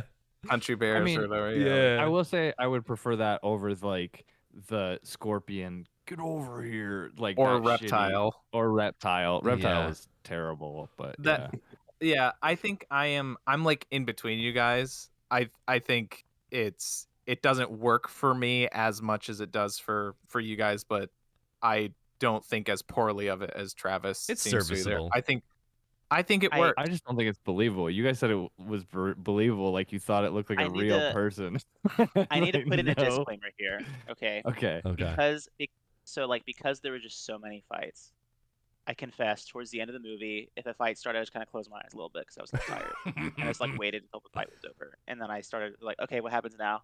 Okay, cool. I'm gonna close my eyes again, and so I didn't actually see the Goro fight Oh, you missed Oh, one no, of the biggest, the funniest because I moments was of like, all oh, time. they're Yeah. just It is one of fighting, the funniest whatever, you know. Yeah. And I was like, man, I should probably pay attention, like see if there's any cool moves. And I was like, nah. Woke up early. I wonder, did you fall go back to asleep sleep. and maybe did you confuse Johnny Cage with Goro and you thought like, hey, that guy No, looks but real. I did. I was still awake. I was still awake with the dinner with Karen. And what is the Sure. character's name? With the Kano. with the Sonia. cyborg Kano. face? Okay, Kano. okay. Okay, so I But was you can close. call him Karen. Yeah. Yeah, I that thought you were worked. calling the girl Karen because she's just a white woman. Oh no, He's I just know. complaining about. You He's know. asking to see the manager like the whole movie. Yeah. Yeah, I for- get it. Yeah. So he was yeah. So that's my like the only time that I saw Goro, and I thought he nailed it. Okay. Side note. So Karen was a bad guy, but he was also a human. So if he would have won the tournament, would that have meant that Shang Tsung couldn't invade Earth? I think he was like subordinate to him, so he would have like handed Well, it off to him or something. Was I maybe the think plan. the intent is that Kano's there to knock out all the other people, and then I think the intent was for Goro to win. That was their secret he would weapon or throw whatever. Or I think his intent was to lure Sonya Sonya Blade there because Shang Tsung Also, that wanted to her. I don't know. Some reason, I don't know. He had some aim at her, and then I don't know. Yeah, he was in league with him, so I assume it was like he was going to throw a fight or something at the end or whatever. It wouldn't have. Yeah, I don't know. But I'm sure. I'm also wouldn't be surprised if they never really thought about any of those details. that is also that a possibility. Yeah. I love how easy it was to defeat Goro too. Yeah. Just like Nuts. rip him over the edge, and then he falls. Then you nailed it. That Saved Yeah. her. that was like, when I was a kid, that was like my number one part of the movie is those are $500 sunglasses, asshole. It's just, Yeah. It was Johnny Cage's fight against Goro was almost as easy as Liu's fight against Shang Tsung, where it's like there's three challenges. First, fight your enemy. And then he fights a bunch of cool bad guys. That was cool. You know, there were some cool shots. Number 2, you must face yourself. And literally he's like, you don't own me. And then he walks up the stairs. And that was it. And now it's time for 3, face your biggest fear. And then he's just like has a conversation with. He didn't even fight his brother. It was just the two of them talking to each other. And he's like, "You're not real." He's like, "Yeah, you're right." Your soul. After he transformed right in front of him, like go around the corner or something, and then transform and come back out and be like, "Hey." That reminded me of another like Raiden scene. There's like that scene with Raiden before they go to like the Black Tower, and Raiden is just, and she's like, they're like, "Oh, we know that like she doesn't have to fight if she doesn't accept it," and he's like, "I've taught you all I can teach you." Yeah, like there's nothing. Yeah, I have nothing further to teach you, Liu Kang. The way that, because I also thought that, like at first I was like, that's like, yeah, Shang Tsung just transformed right in front of him, but it made me like, I kind of like logicked it out in my head, like why Liu was like talking to him like that. I think it's like, think of like, I don't know, the only example I can think of is like the Evil Dead movies, which I know also aren't like prestige dramas or whatever, but there's like, you know, the people get possessed and, you know, they're demonic, and then like late on, after all this terrible shit has gone on, they're like, you know, Bruce Campbell's sister's like, "Oh, Ash, don't, it's me, you know, I'm yeah. And like, and that character wants to believe, right, even though he's seen her do all this shit and see her do that. So I think there's that thought in Liu's head that like, oh, maybe it's like he doesn't, maybe he's kind of questioning like, is this Shang Tsung like messing with me, or is this my brother surfacing? Am I actually, even though Shang Tsung is controlling the overall thing, am I actually talking to my brother right now, or is this just Shang Tsung impersonating? Sorry about this, TJ, but if that was me and you, I would punch you directly right in the face if you transformed into yourself right in front of me. Right? You're getting got, I mean, bud. I thought that too, but it's I think you could also chalk it up to like maybe sort of like the One Ring, and there's more going on than just that he's looking at someone that looks like his brother, that like there's some kind of like sorcery here, you know, like that it's not just I mean, whatever. if it's a loved one, they got the note to introduce more fights into the movie, like that's a fight that needs to go in the movie, right? Him and his brother.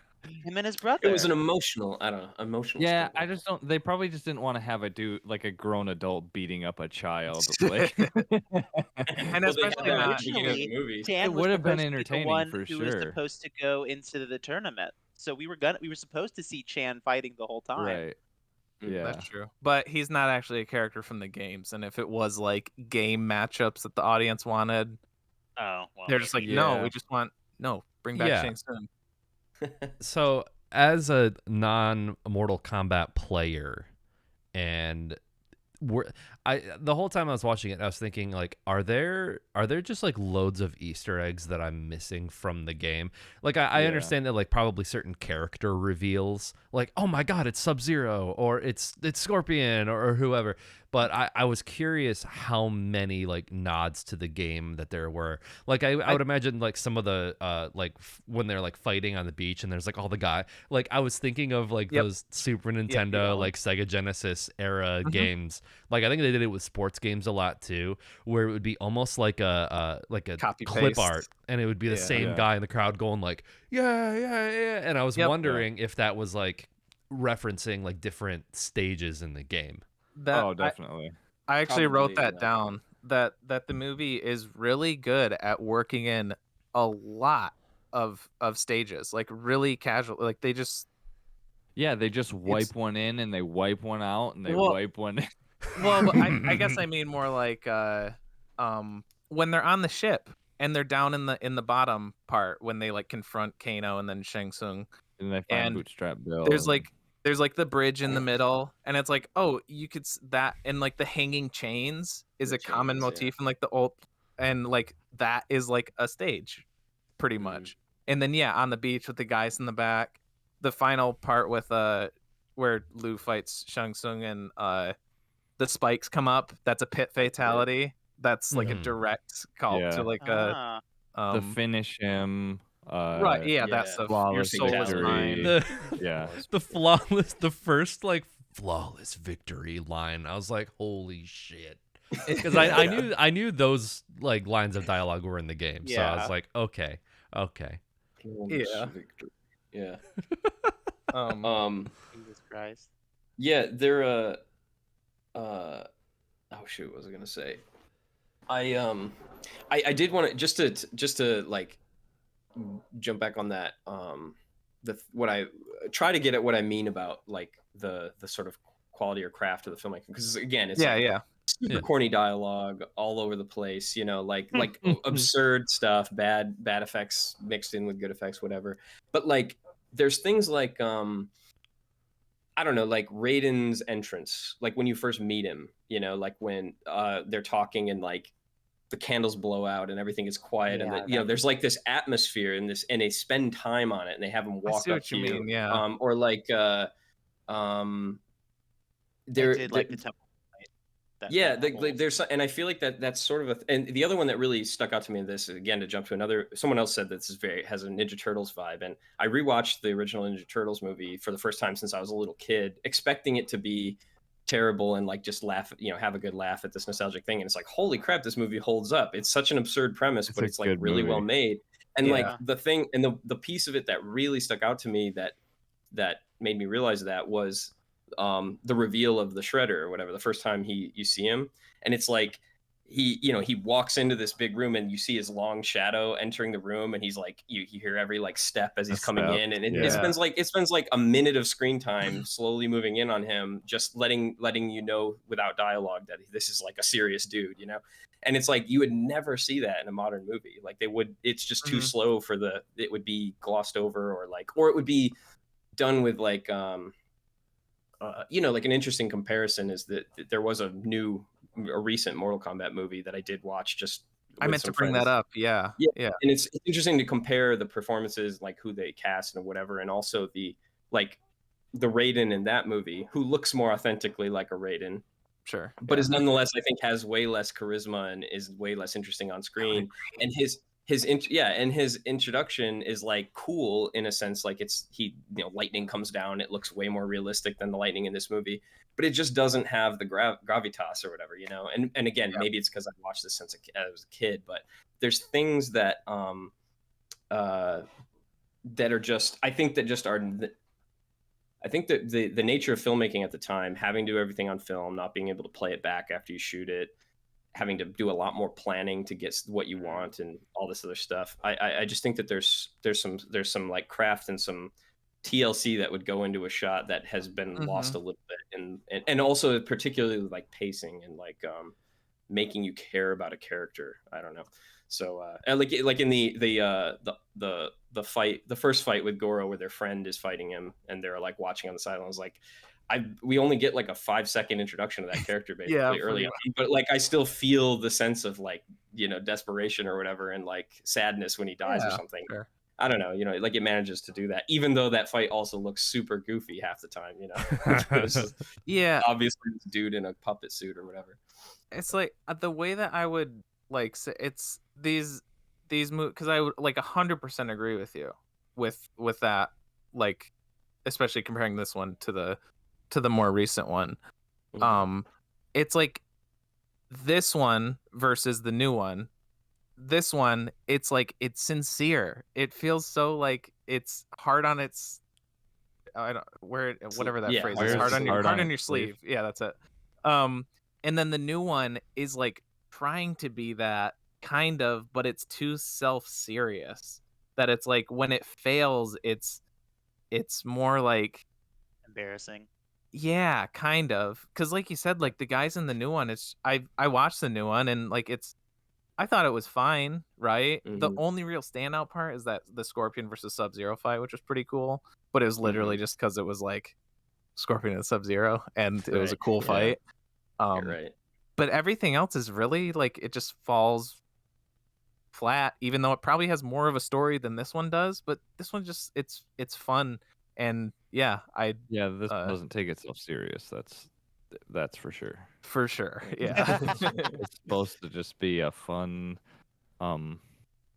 They're not afraid or of like being Ninja Turtles, cheesy like- or whatever. Yeah. They're just like, hey, if exactly. it's cheesy, like, Not afraid to be cheesy. speaking, yeah, my favorite, I think, cheesy line in this whole fucking thing is when I think it's Liu Kang. He's fighting Sub-Zero, and like Raiden. I think Raiden is like right there, and he's like Liu Kang's like losing or something. He's on the ground. And he's like, use the element that brings life or something like that. yeah, Yeah. Just It fucking was say water, Katana, dude. yeah.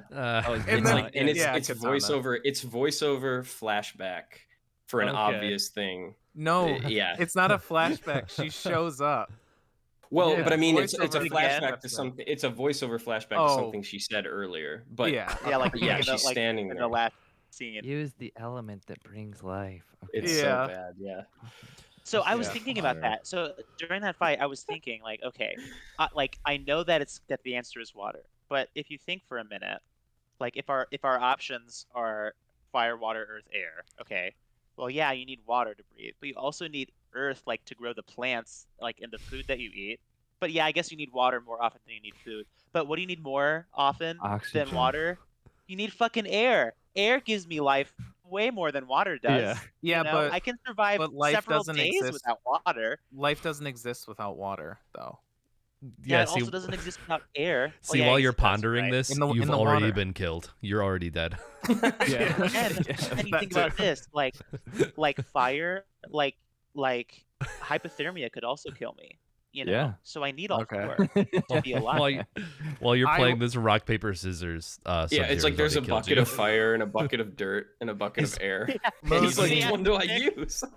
Most, And I'm gonna tell you that even though when I was a kid I didn't understand that Samsonite was a briefcase company, I understood as a child that water is the element that brings life. Well, Yeah, and I said Before at the Luke beginning, Cage I said did. I know that the answer is water, but if you think it a little deeper, like how you were thinking about the like soul with the brother and like maybe but Okay. so like the other thing too is like from a modern perspective, like carbon is the element that brings life. Okay, I think Every this fucking is organic this is too molecule much for Mortal carbon. Kombat I from think- I think 1995. it's He should it's have kind what of he an should have individual done is like thing. taken some coal or some shit or like burn something up with the fire and then throw that at Sub-Zero and see what happens. See, this is I what they think would it have done would've if it been was a frozen. Netflix miniseries. If it was done today with that same blue tint and everything, and they like have to over explain everything to you. This is this Yeah. is the Netflix miniseries version of it. I think it's Yeah. an individual thing because I can't survive without Taylor Swift. So there would have Oh, to be a bucket of Taylor Swift Taylor CDs. Swift. No, just a bucket of Taylor Swift herself. Just Yeah, I'm like It's- throwing She's 1989. just sitting and- there inside the bucket like a cat. Yeah. From oh shit. Oh my I god. throw Oh, out butthole. okay. So Lou throws the bucket of Taylor Swift at Sub-Zero, kills him, and then she says, "Ooh, look what you made me do."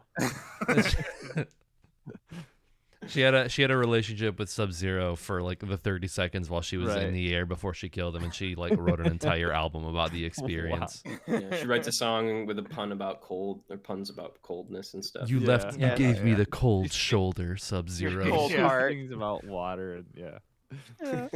All the fans are like, wait until Sub-Zero Taylor's version comes out. Sub-Zero, you are canceled. Sub-Zero didn't go to her birthday party. I know way too much about this Taylor Swift stuff. Yeah. She was Pardon only me. 19.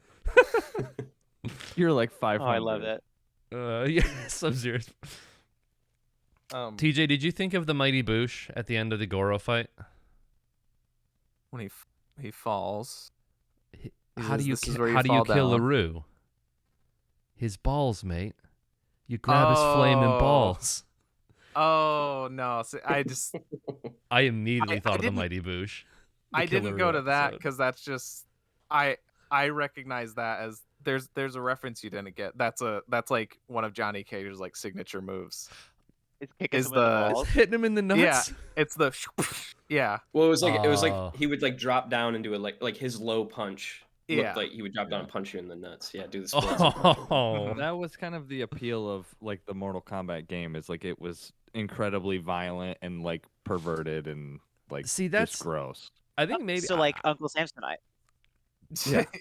yeah. See, I don't know if I don't know if this Samsonite movie could being definitely like be a Mortal Kombat character for sure. Ooh. Yeah. Oh God, yeah. I don't know if this movie being PG-13 helps or hurts this movie, because like knowing what I do know about Mortal Kombat and seeing that it was PG-13, I was like, well, they're not going to show him like grabbing someone's head and like ripping his spinal column out of it or whatever, or I know that like the Yeah. game is notorious for like very, very brutal finishing scenes. I was like, how are you Right, gonna yeah. how are you gonna get that vibe off in like a PG-13 movie where she says asshole like once? They didn't have the budget for that. They spent like they spent maybe like 25% of the budget on body oil, so they didn't have much left for fatalities. Yeah, even when There's like when so when many uh, oiled up dudes in this. when Reptile dies, he doesn't even bleed blood. It's bugs.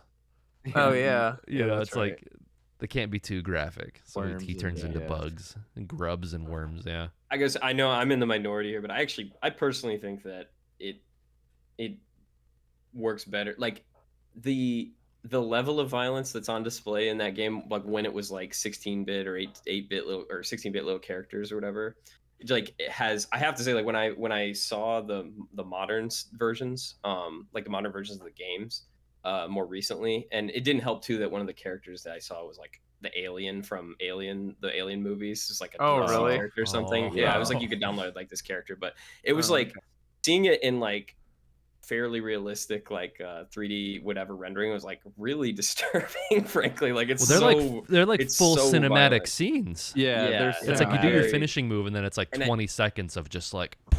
Yeah, it just would have been a very different movie and a different vibe. Yeah, that's I mean, true. the modern one goes more in that direction, and It Does does. it? Yeah. it works, I guess. But What? Yeah. I I was think gonna say the modern games are and the games to movies are similar, whereas like the old games, there's like this charm to like right, when there's a fatality, it's just like bang bang bang and it's done, like just quick. And then in the new games, it's like this full cinematic, and you have to watch this 30-second cutscene, and it's all pretty and stuff, and it's just too serious. They're trying to be like, And they're look how way cool easier to and do gross now. this is. Yeah. It was like we would do that for hours, just like Mhm. try and do fatalities, and fuck, we missed it, and then you have to go back and refight, and I remember sitting next to our cousin I know Ryan exactly what you're gonna say. with a printout of the brutalities. Yes. Dude, yeah. And because- a camera, and we would record them with our Well, our yeah, camera. that too. But there'd be because the brutalities were the longest string, because brutalities are finishing moves where it's like you don't do a fancy thing like, breathe fire on somebody. It's literally just you beat them until they explode. You beat them off until they Yep. explode. Yeah. Yeah. And it was the longest string of commands. Like a fatality is like, up, down, BA, right, left, B. But like yeah. right. brutality is like over B, up A, down A, blah, blah, blah. Like you have to do a bunch of shit. And I would just be standing or like sitting next to our cousin being like, okay, this, I'd like read off all of them. And he'd be like, okay, do it again. And like, Yeah. we'd just That's like awesome. rehearse it. So we You had, just do it as a team. yeah. I'm pretty sure it was in driver's training, and that's why like you recorded a lot of them. Is because I you wasn't could there when see you 'em. were, so I could see them too. Because I wasn't Yeah. able to be present for a lot of it. Yeah. Yeah. That's adorable, and another just like snapshot of what life once was. What Yeah. it's like. One time. A movie that I have brought up, not as like a main thing, but before in the show, that another director that I think also kind of encapsulates this vibe, since we're kind of talking about like this lost art or whatever, this lost kind of movies, is the director McG, who Oh yeah, most notably Charlie's did Angels. the Charlie's Angels movies. Hmm. But Oh yeah. The I remakes, like the no, the like, No, the well, good ones. I mean technically, but The the good I Cameron mean, sorry, Diaz, that Lucy the Liu, okay, yes, yeah, that's the ones I meant. Yeah. yeah. But the one that I brought up that he did a few years ago is called The Babysitter, and I think that is probably one of the most, like, as far as like recent years, like the past decade or so, I think that captures the same energy that these Mm. kind of like sincere, sort of innocent but not, like movies have, that like Mortal Kombat or Ninja Turtles or whatever. Mhm. And he's also kind of a director like Paul Anderson, who's not really done anything great, right? But like I said, I like Mhm. my Paul Upward. Anderson Ooh. movies for the reasons that I like them. I like my McG movies for the reasons that I like them. And yeah, so if you're looking for something that has this vibe that's more modern, I would highly recommend The Babysitter. I think it's a lot of fun. It's a horror movie. It's like a slasher. It's a horror comedy, like slasher type thing. Mhm. But yeah, it feels like it could have been made in like '99, and Huh. it'd be like the same movie. Interesting. Let's check that out. That I think heard somewhere too that I just thought this was interesting that Paul Anderson, he said like when he made this movie, this is also like his first big movie too, by the way. And he was like, I think he Okay. said like, well, first of all, I think he said that he sort of like learned a bunch of, or he tried to learn a bunch of stuff about the budding like VFX stuff at the time. And he knew enough to like sound like he knew what he was talking about, but not really do it yet, and sort of like talked his way into being able to do this movie. Is how he described it anyway, and then had to like actually go and find the people and figure it out. But anyway, he said that he always thought of it. He always saw it as sort of like Enter the Dragon plus Jason and the Argonauts. It was like the big I like that, Jason and the inspiration. Argonauts. Yeah, the Yeah, story so is very Enter the Dragon. it's basically kind of. exactly and almost exactly Enter the Dragon. Yeah. Yeah. And then but like with that fantastical like people in a strange land kind of feel Yeah. of Plus of Jason gods the of Argonauts. thunder and people stealing souls and stuff. Yeah. Right. Well, but I mean, like the Jason the Argonauts part is like sort of the fantastical. Oh, sure. Stuff Yeah, they come right. across. Yeah, like that's where that comes Yeah. in. But Joy. and the effects or whatever. But the only other note that I had that's like kind of about the movie that I wanted to bring up is I love how fucking casually these people react to like everything. Like, so mainly, the main trio, who I believe, have lived like normal lives on Earth their whole Up to lives. this point, yeah. And then like there's like, I think the first really like crazy thing they see is when they're like arriving at the island, and I think Raiden says, well, I mean, I guess Raiden would be the first, like, oh no, because they don't like boat, I would understand say- that he's because it's later on that Lou's like, oh, so you really are a thunder god. So I think up until this point they think Raiden's just like a weird dude. He's just some but- guy. Yeah, but saw him yeah. turn into electricity. He's like, "Follow me," and then he lightens himself to the top of the deck. Oh, Yeah, so on the maybe boat. that's when they say that. Maybe that's when he says And then, it and then Johnny Cage is like, "I think that dude's made of electricity." then.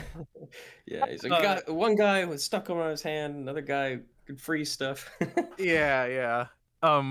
But yeah, the moment I was gonna bring up on the ship is where I think Raiden says it first. He's like, it has. They're like, oh, we're arriving. He's like, it has begun.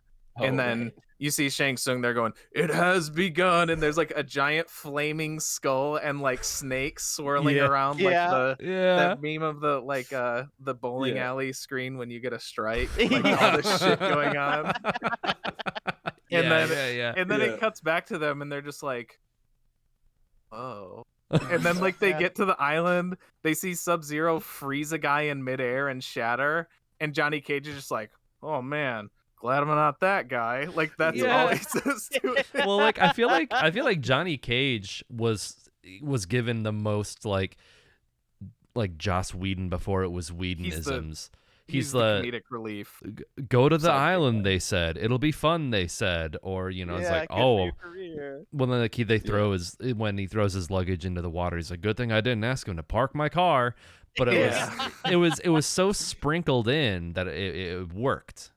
Where I feel like his presence is sorely missed in the new version. The new well, I was one. gonna say, I wonder then. dude. Is the new version remotely like that? Are there like those like kind of like quippy? Because I feel like everything has inserted those quippy lines now. It's more just like you have every character is like super. It's a much more serious movie, but then every now and then somebody will be like, and I would say hey, Kano, their version of Karen / Kano. Oh, that's right. Is like on steroids version of like comic relief guy, and he is funny, totally but it's like. that. But you're right though. It's just like he gets all the jokes basically, and everything else is super serious. I forgot that's how. I it doesn't work Kano. as well, I think. The Kano character is like the one thing that I guess other than that Scorpion and Sub-Zero fight, I liked how they did Kano in the new one. That was pretty cool. He was funny in it, but yeah, no, you're right. I think like I don't know. There is there's a chemistry between the main characters, I think, and like there's sort of a charm or whatever, and at least again I think so, but that may just be because I've watched this movie so many times, but that even despite the absurdity of it and everything, and obviously on its face objectively in many ways is like terrible, it's all like the fundamentals are in the movie still. It has good fundamentals, I guess is what I'm saying. And a lot of these movies from that era have really strong fundamentals, so that even if it's a movie about a bunch of anthropomorphic turtles fighting ninjas in New York or whatever, it somehow works and you buy into it because the fundamentals are there and you actually are taken along with the story and care, So yeah. Are we good to move on to reviews? Does anyone want to we're all good? Okay. So in short, we go on a 1 to 10 scale, and I could give you a breakdown of it, but it's just obviously 10 is better, 1 is worse. I generally just like say we're pro integers on this, so if you want to do like a 6.5, that's good. Yeah. Fuck you. I just say like just go with your heart. Just go with what feels right. 8s and 9s and 10s can mean different things. You can consider 2 movies an 8 for different reasons, and that doesn't mean. I think There Will Be Blood and Mortal Kombat are both 8s, so that means that they're the same. Right. Yeah. So I'll start us off as an example. So something that how I categorize these for me is like I try to weigh technical and just straight up enjoyment. I think overall enjoyment is the most important thing for me, and that's why I'm going to give this one an 8. I think it really stood the test of time for me. I think I was really surprised how much I still liked it. I thought I was gonna kind of pick it apart more for like its faults. Not to say that it doesn't have any. I definitely see those, but I think that those only add to its charm for me. However, I think there are like I watched all of it. I don't close my eyes, but there is a segment where it is 6 fights in a row. And also like some of these characters get the real short end of the stick. Like I was thinking like people who main Kano in the games are probably very upset at his performance in this movie because he just gets his ass handed to him like the first fight he has. Although Sub-Zero doesn't get much better, and he was my first main. I was always a Scorpion guy. Scorpion. I went Sub-Zero, and then when we got Trilogy, Baraka. So Baraka's my number 1, and then I hate Baraka. Sub-Zero's my. But yeah, Sub-Zero's like my OG. But yeah, I've all the stuff we've said. I think it's a lot of fun. It's corny, it's cheesy. It is what it is, and to me that's an 8. So whoever wants to go next. I'll hop on this one. I think I think I was gonna rate this fairly low. Because I did there were like certain elements that I did enjoy. I thought the cinematography in some spots was like genuinely pretty good. The sets, the miniatures, if there were any. I didn't hate the Goro animatronic. I thought there were some scenes with it that were like pretty decent for, I don't know, maybe technology at the time. I don't know. But I think I'm gonna bump it up like a 1 point because of the conversation about like this bygone era of filmmaking. I really like that angle for this movie, and like I can totally see like why this movie, obviously for like some of us, even holds up when I think like a lot of this era of remakes and reboots, they're all style, and they miss the substance. They miss the corny dialogue, or they miss the heart that these movies have, where I feel like the remakes are just like, we're going to do some crazy shit on a blue screen, and if you we'll do it a bunch of times and then fix it in post, and it's just like, it's rainbow puke, much like League of Legends, circling it all the way back. Nice. But I think I'm sitting. This is tough because I almost feel like it's in like dud territory. It's creeping on dud, but I'm sitting. We at a should 6 watch the second one for the dud.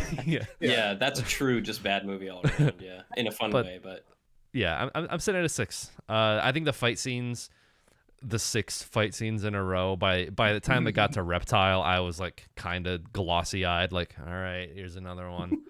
But I think for all the other reasons that we talked about, yeah, I like this as a little time capsule of a bygone era of movie making.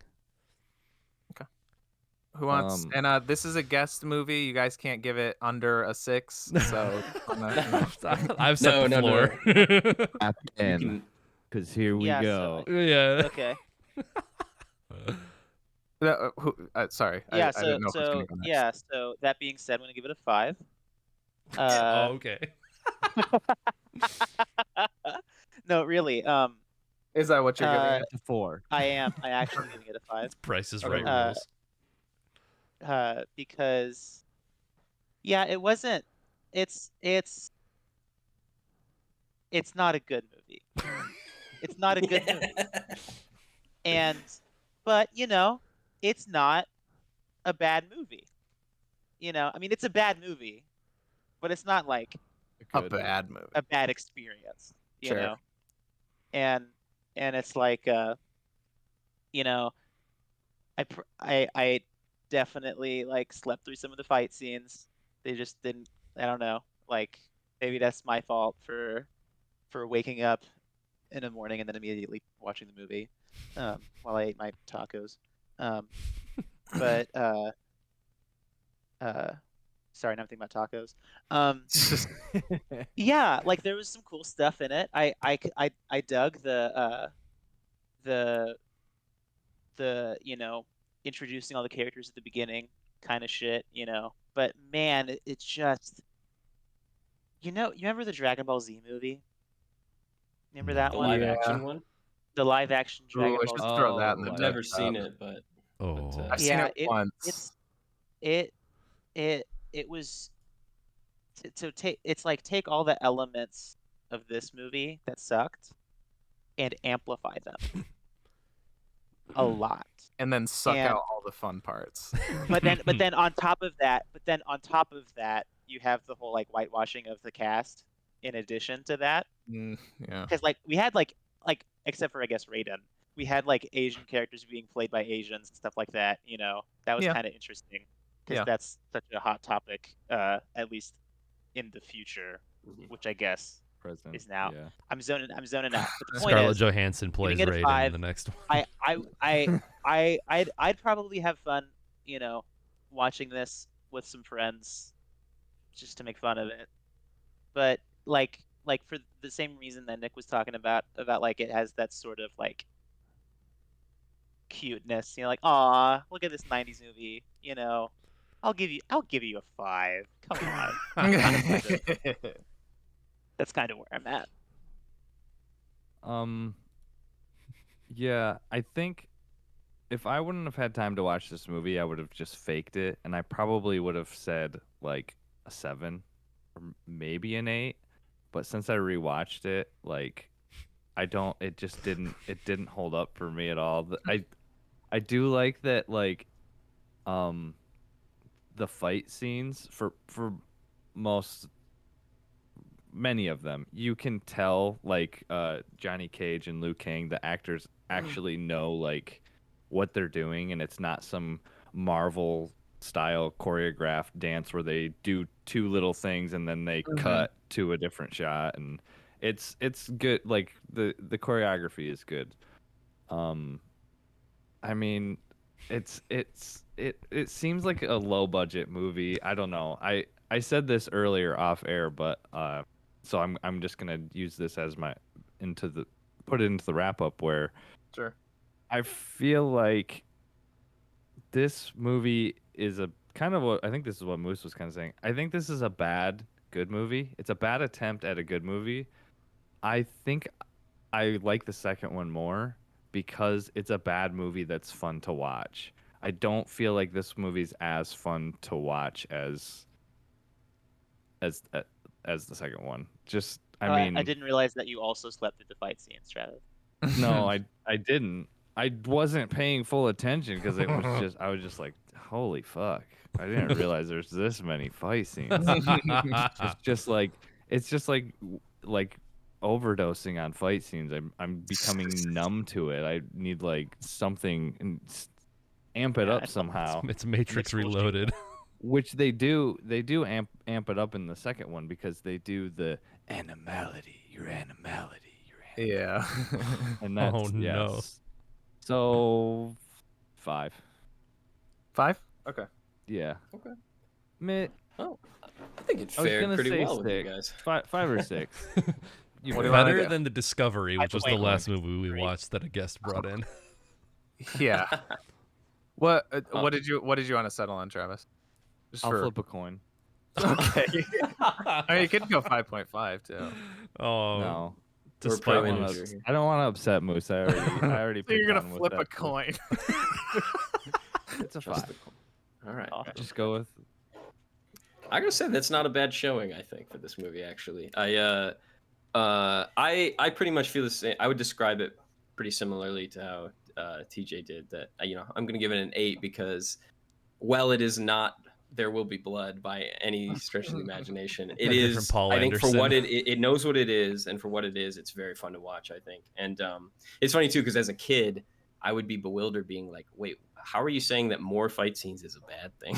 Yeah, right. Give me the fight scenes, But yeah, there's a charm. It has that sort of like the fun of watching a bad movie element to it. But I actually disagree that I think that comparing this movie to its sequel, which has like the same cast and all that stuff, or a lot of the same cast, is a good comparison of the difference between like the second one is more like The Room kind of bad movie, like it's just so bad it's like a train wreck you have to watch, and it's so you can't believe it exists.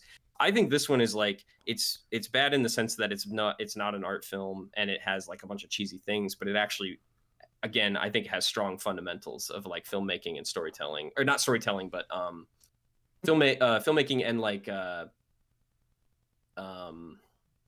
pacing and like making like a structure, like an investment. overall. Yeah, like structure and like an investment in the characters to a degree of like emotionality or whatever, and like yeah, so it has I think it has fundamentals that the second one lacks. And it's just super fun, and of course it's like the movie I watched a million times, so I think an 8 is a score I can stand behind. You said emotionality, and I was thinking it's like as like another type of fatality. Move. Yeah. Your emotionality. Emotionality. Hey, Taylor Swift works perfect for that. Yeah. Yeah. Also, that reminds me too. I want to say like this. Like, I grew up like with my friends and stuff, like constantly quoting Lord of the Rings and Star Wars, like everyone else does, and that has become part of the culture. It's got these like major subreddits and stuff, so everyone constantly talks about that. And then there's Mortal Kombat, which is like the other movie that I just constantly I find, like I'm talking about, but no one ever knows what I'm what I'm talking about. Like it's like the being on the outside of the Always Sunny thing, where I'm like, is it time? Like that kind of stuff. There's just a lot of great one-liners, and I think this movie deserves to be memeified the way that some of the other yeah, for sure. noble trends. And actually, now that I say that, I just remembered I actually did make a subreddit called r/$500 sunglasses. For real? I was like, someday maybe I'll return to this and actually like put some memes on there and see what that's on. So, who knows, if you guys want to clip some stuff and turn it into a thing, then go crazy. But yeah. Well, thanks for bringing it in. I think it was a really good one to talk about. Like, I had a lot of fun with it. I guess I thought Travis, and again, based on your reaction when I mentioned it, when I announced it last week, Travis, I think you did have like you thought you were gonna like it more, like you were saying. Yeah. But I guess I don't know. It's been interesting this watch too. Like I could watch it in like 2 weeks and be like, oh, this time I liked it a little bit more. But like I said, it's almost because like you went into it thinking like 7 or 8. When I started it, I was like, man, I don't think I'm gonna like it as much this time. And maybe that's why when it starts with that music, I was like, yeah, definitely 7 or 8. Well, the music for sure. Yeah. The so real maybe lesson like we've learned my here. standards low, and then like the expectations. Yeah. Surprised that I still enjoyed it. Like, yeah. The real lesson we've learned here is that Mortal Kombat doesn't change. We do. Yeah. It stays the same. It's constant. Mortal Kombat is eternal. Or the essence of Mortal Kombat is not about death, but life. Wait, and life is water, so it's all about water. Everything's water. Water or Taylor Swift. Now we've cracked the code. Like in the nipple typer. Yeah. Or like the water. Yeah. He should have been. Goro. That somebody made that joke that he should have definitely been in Mortal Kombat. Oh yeah, the nipple. Yeah. Like a rear naked choke with his nipples, and then he's just like wailing on his head. Nipplor. Love it. Yeah, I was gonna say this before we started the show, but when I started watching the second one, I was like, I stopped it and I was like, I mean, I still might finish it because I don't know if it like when we'd get around to it, but I'd love to have. I know we talked about having you on again, Jake, to do the other movie that you wanted to do. Oh, yeah. But at some point I want to have you back on and we should do Annihilation. I think we should do the second one as a dud movie. Yeah. It's not good in the same way. But it is a certified dud for sure. Yeah. It's real bad. It also, just as a little a preview of that one too, I love the fact that the beginning of that movie literally starts the very second that this movie ends. Yep. Yeah. It's just it does. the same moment. It's like the movie splice just them together. Yeah. Yep. I guess the Matrix Reloaded comparison still stands because that's yeah.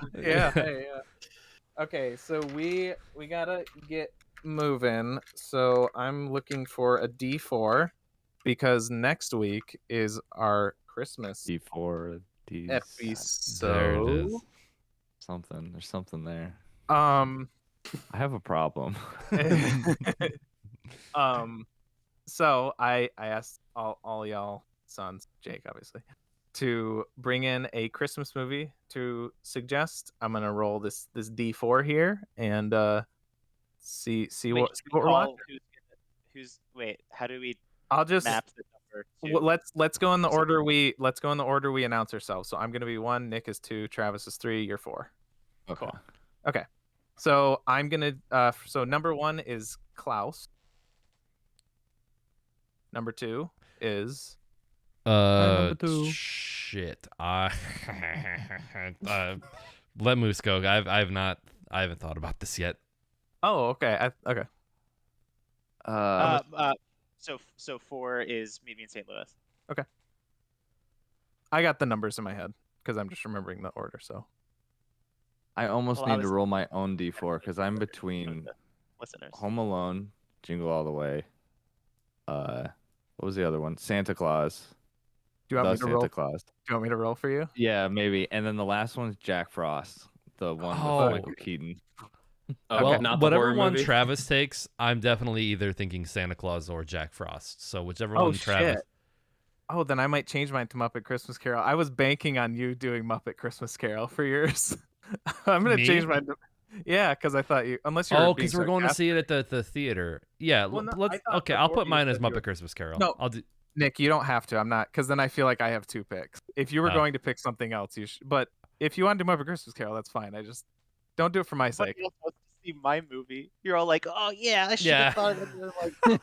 And I'm like, You know, what? I'll do Jack Frost with Michael Keaton. That's a movie from my childhood that I saw a bunch of times.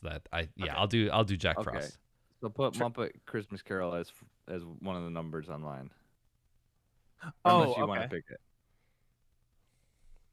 "Oh my god!" No, Just roll it, I just still feel roll it. like that's given me. Okay, so Just I'll just do roll that a as- 4, and then it'll be my movie, and you don't have to worry about it. Home Alone. one. Yeah. So it's Home Alone. Yours is Home Alone, Okay. Travis. All right. Okay, so Home Alone, Jack Frost. Yes. I'm sorry, fuck me. Klaus.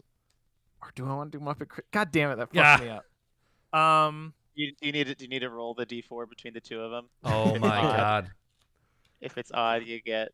This Klaus. is the I'll most stick with us Klaus. thing that we've ever done. Yeah, it is. I'll stick with Klaus because that's what I said. 64 movie bracket. So I like how I show Klaus, up late, and I'm the only one who's prepared for this. Prepare for these nuts. Home Alone. It's Meet Me in St. Louis. Wow. What? It stayed right on the edge. I think this is the one to do. It's Jack Frost. Hell yeah. Why'd you say wow? I thought it was one, and that would have meant that I rolled a 1 every single time, and I just thought that was. Oh. But it was It's loaded. All so right. it's So. Jack Frost. So Jack Frost. Hell yeah. Yeah, that's gonna be fun. Is that even streaming? Is my Nick, I'm if gonna you'd have picked HBO. Muppet Christmas Carol, we could be watching Muppet Christmas Carol. Yeah. Oh, okay. I If you'd have see. picked Meet Me in St. Louis, we could have been watching Meet Me in St. Louis. You know what I'm gonna do? I'm gonna go to my grandma's house where she Moose. has Jack Frost on VHS, and I'm gonna go and watch it like I did 15 years Awesome. ago. That's the only way. Moose, Meet Me in St. Louis is. I like that movie too. I know. I'm just fucking with you guys. I'm just saying, is that what you Maybe, want me hey, to do? TJ, we can I'm watch sorry, it together. Okay. Okay. It's no Klaus or Muppet Christmas Carol. I'll say that. Yeah, I can believe that. I haven't seen Okay. it. So. As Oh always. yeah. Oh, okay. Yeah. Once again or something, we have socials on all this shit. I'm trying to do it quick because we're running out of time here, and my dogs are fucking barking like crazy right now. I guess before we do our outros, do you want to do a plug, Jake, or do you want to like anything? I don't know. Or yeah, I have a YouTube channel. Everything I am, like social stuff, is all /JakeBowenTV. Bowen spelled BOWEN. No spaces, no underscores. I kind of regret, like I said, not picking like a stage name or something. I don't know. JakeBowenTV just sounds really dumb, but whatever. So you I can like find it.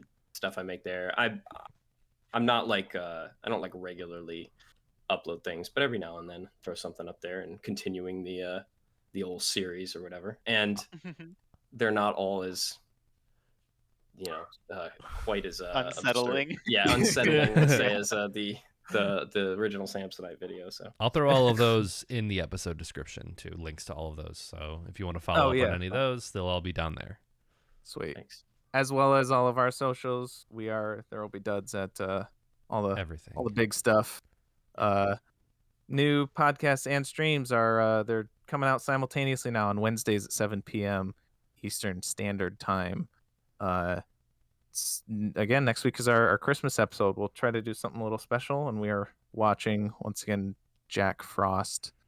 I completely forgot about this. I haven't thought about my thing. I am your ooh baby. I am your got one. four-armed but regular size nipples. Outer World Prince Goro, Awesome. aka TJ, aka Uh, Jace Project. He's and with me as always. As always, I am your Langolier looking reptile, Nick, aka Dr. Funk on Twitch, and with me as always. As always, I'm your $500 sunglasses covered in body oil, Travis, aka Super General, and with me as always. As always, I am your action movie film actor who gets really offended for some reason when people think that I don't know martial arts. Yes. And our special guest. I'm Jake Bowen, and I'll sign it off with a quote: "Treasure these moments as if they were your last." All right. Oh my God, he disappeared. Did it.